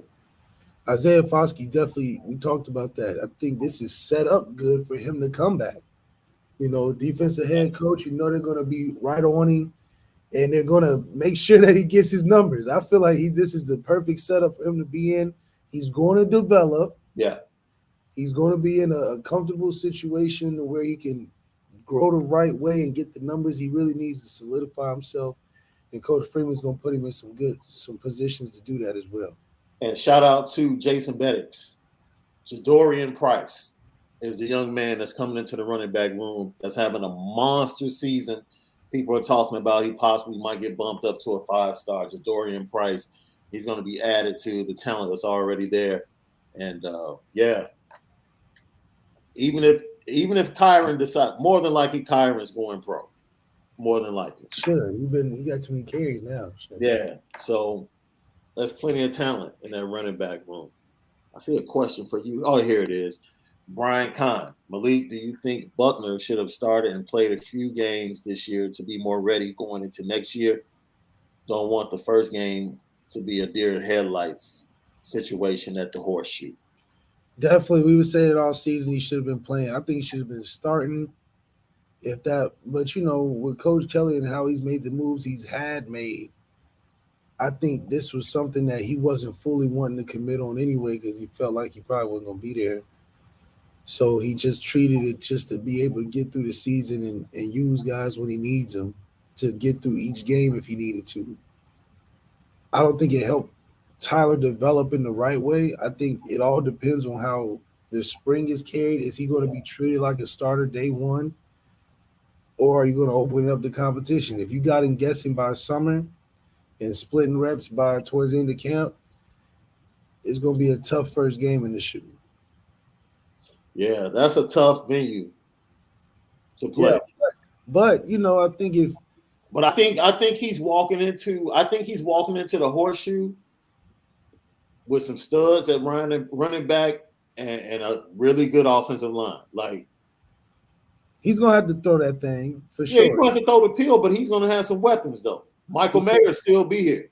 He's gonna have some weapons. Just the environment itself, the first game is a lot into it. I think it is going to be important for him, like we talked about earlier, to really dive into developing what it week to week looks like on breaking down a defense, knowing what you're good at and what you're not good at. That's always something that you want to continue to get better on, because that's the stuff that realistically helps you in a football game. There's one thing to know the plays and go in there and run hard as hell. But then there's another thing about winning the game and having the game plan and executing to get you there too. So here's one for you, bro. It's 5 seconds. It's real quick. There you go. You read it because he might get better or he might quit where he's staying and watch. So that's all it is with that. That's all he gets. He ain't got no choice. I tell you that. He ain't gonna put that product on the field next year though. They won't allow him to do that. That's all he gets from us. Travis Chapman chiming in. Thank you. Malik, truly one of the best talents ND football has seen. Miss you, bud. Hey, miss y'all boys too, man. Look, we gonna be back before you know it, back and black. You know. Yeah, I think we brought up Chris Tyree in the running back room, didn't we? Yeah.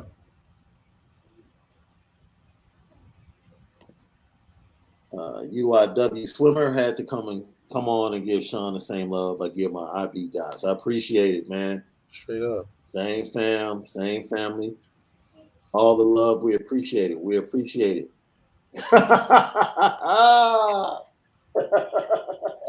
Nah, I think Coach Martin made Gunner transfer. I think I literally I stepped on the campus about a month. Coach Chuck was on him like that. Chuck just wasn't, Coach Martin a crazy guy, man. He ain't messing around. So I think Gunner wanted some 5-star treatment, and Coach Martin is not doing that shit. Because Gunner was a local kid, right? Indiana. Yeah, but Gunner, down to LSU. That's when, this was before the news media really blew you up as a high school football player, and he was one of the first to really get blown up like that. We appreciate it. We appreciate it. Oh man, we have so many comments, bro. Everybody chiming in. Kai, yes.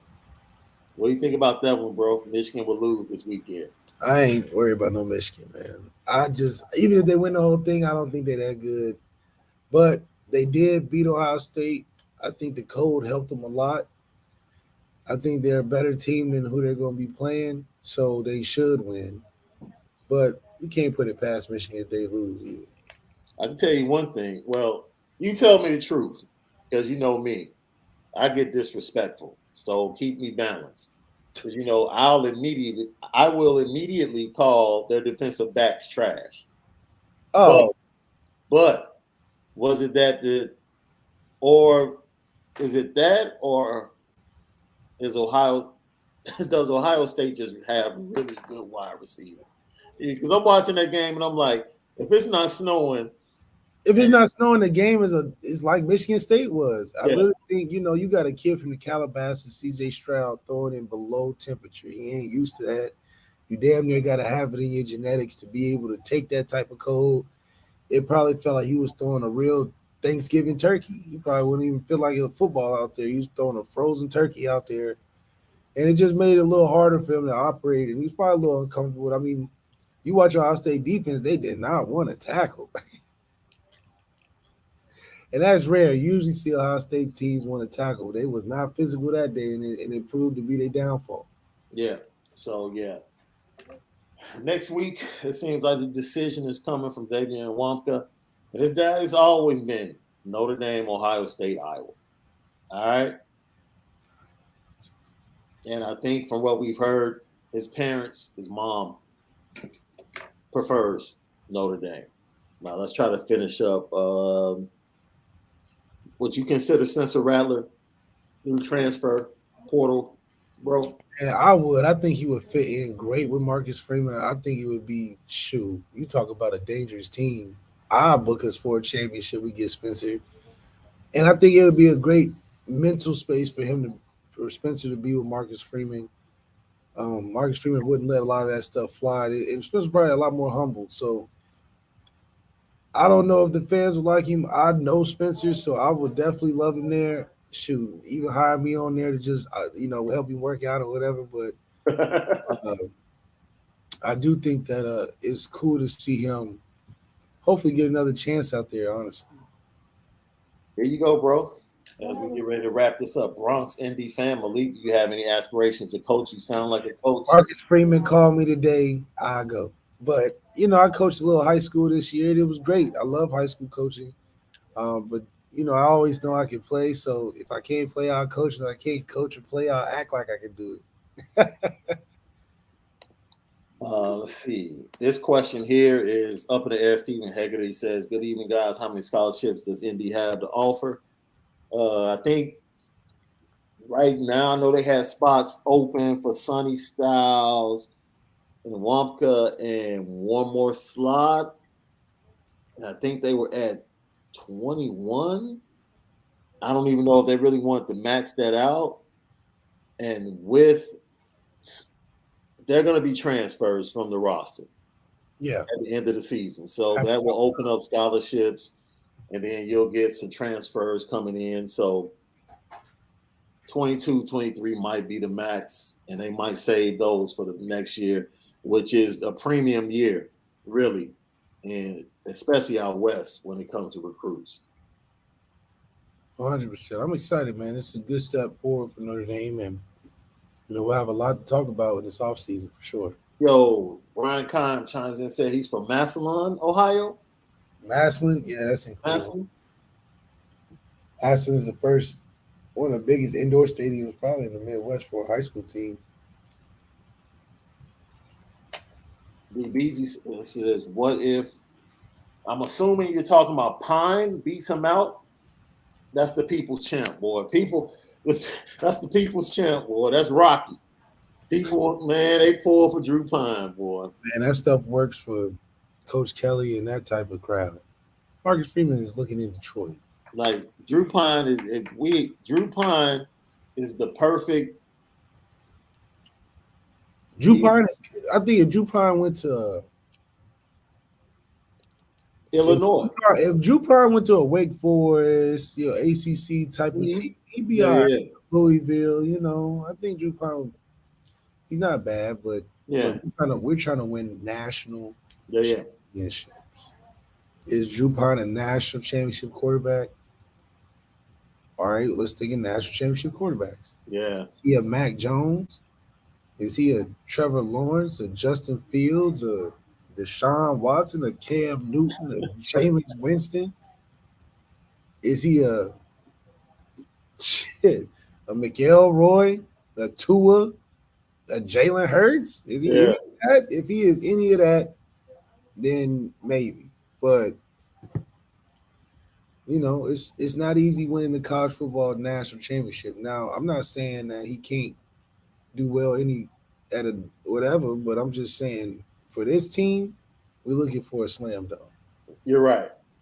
Yeah, Gunner did he transferred to Cincy. Wow, the irony. Wait a minute. I know LSU was involved in that somewhere. Was he originally committed to LSU? He committed like 15 times. So. Right. And once again, if Notre Dame can get a franchise quarterback, we thank you, 20 JP. Look out. It's really not about a franchise quarterback. It's just like, either get a great college quarterback or an NFL franchise quarterback. It's one of the other. One of the other. Probably going to win a national championship. Drew Pine putting in work. I mean, shoot. We'll see. We'll see in spring. Told you, dude. That's the people's champ. I don't mean the national champ. We the people champ. We appreciate you guys for hanging in with us, man. We gave you 2 hours because we owed it to you. We kept the promise, came on extra late, and then we hit the replay for you this morning at 10 o'clock for those of you that weren't up late. And we gave you 2 hours, man. We talked about what's next, talked about each unit and whether or not next year there will be national title level with the talent that's there, including the talent that will be coming in the recruiting class. We talked about Brian Hartline possibly joining the staff, Chris Watt being the O-line coach, along with Harry Heastand possibly being some type of consultant to help him become acclimated. And we answered your questions, and shout out to Bronco Mendenhall, man. I hope everything's good with him. Straight up. Really good dude, really good coach. I just hope everything's good with him. And we thank you. Don't forget, subscribe, share, like, hit the notification button.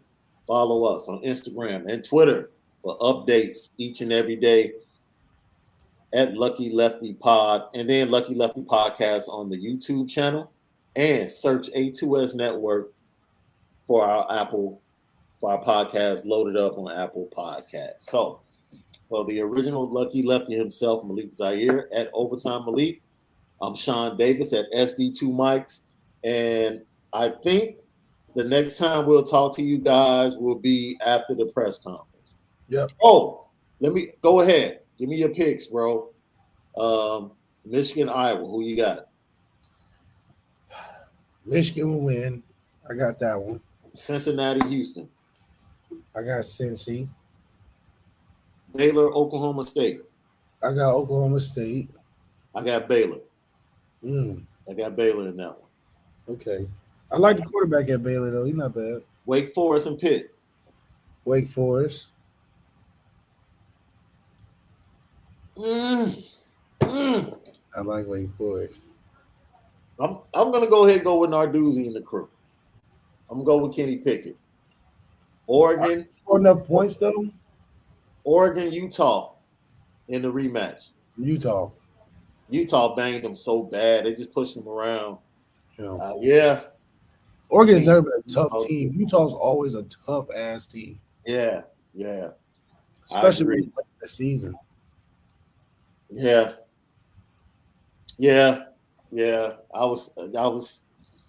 I agree. And dude, look here, man. I can't wait to watch this one. This is gonna be a bloodbath. I've been waiting for this. Waiting for this. Georgia, Alabama. Georgia. I mean, damn, we already got them winning the whole. I got them already won. Dude, look, for those of you who don't know and have not followed us, you just jumping in. We crowned Georgia the national champion like 5 weeks ago. Like, you know, we just did. And it's like you just know, just watching like LSU in the middle of that season, you were just like, okay, yeah, they got the pixie dust. Yeah, they just the same thing. They're just too good right now. Like, bro, I didn't realize they were averaging 40 points a game offensively, bro. Yeah, I mean, when you get turnovers and 3 and outs all day, you got all day to practice offense. And you got your boy back, George. Hey, you got your boy. That's why it's no question. You got the best receivers in college football out there, George. Man, that's my guy. I love George Pickens. I got your boy Pickens back. Stetson Bennett is putting up 40 points a game, man. Looking like Tom Brady's Peyton Manning and Tom Brady out there. Stupid. They scoring 40 and giving up 6. That's crazy. That's a real Rudy movie right there because he ain't look. Yeah. That's the reboot. Bro, they are scoring 40 points a game and giving up 6. And they had 3 or 4 shutouts. Like this is an NFL team. Yeah. So that's your national champion. We're just playing it out. Yeah, we just wait to see what happens after that. Unless something like tragic happens. So yeah. Because it's not even about injuries with Georgia. They still winning with injuries. Yeah, so. And Alabama, like, dude, Alabama's only getting 6 yeah. in that game. I'm like, take Georgia. I don't see them being within a touchdown of Georgia. Not by the end of the game. I just hope we'll see how good Bryce Young is. That's all. No, bro. I just hope he survives the game. Georgia's nice, man. Because I saw the pressure that Auburn put on him. Georgia whooping ass. So we'll see what happens. Much love to everybody out there in Lucky Lefty Nation, man. We appreciate you. And until we'll talk to you the next time Jack Swarbrick walks up to a podium, that's when you'll see us. Hopefully it's tomorrow or sometime. Hopefully it's tomorrow sometime. You know what? Jack Swarbrick might, this is the type of dude he is. He might say, let's wait until after the conference championship. But you need to go ahead and let that be made known before the weekend, in my opinion. All right, so to everybody out there, man, have a great evening. We'll get back at you. Lucky Lefty Podcast.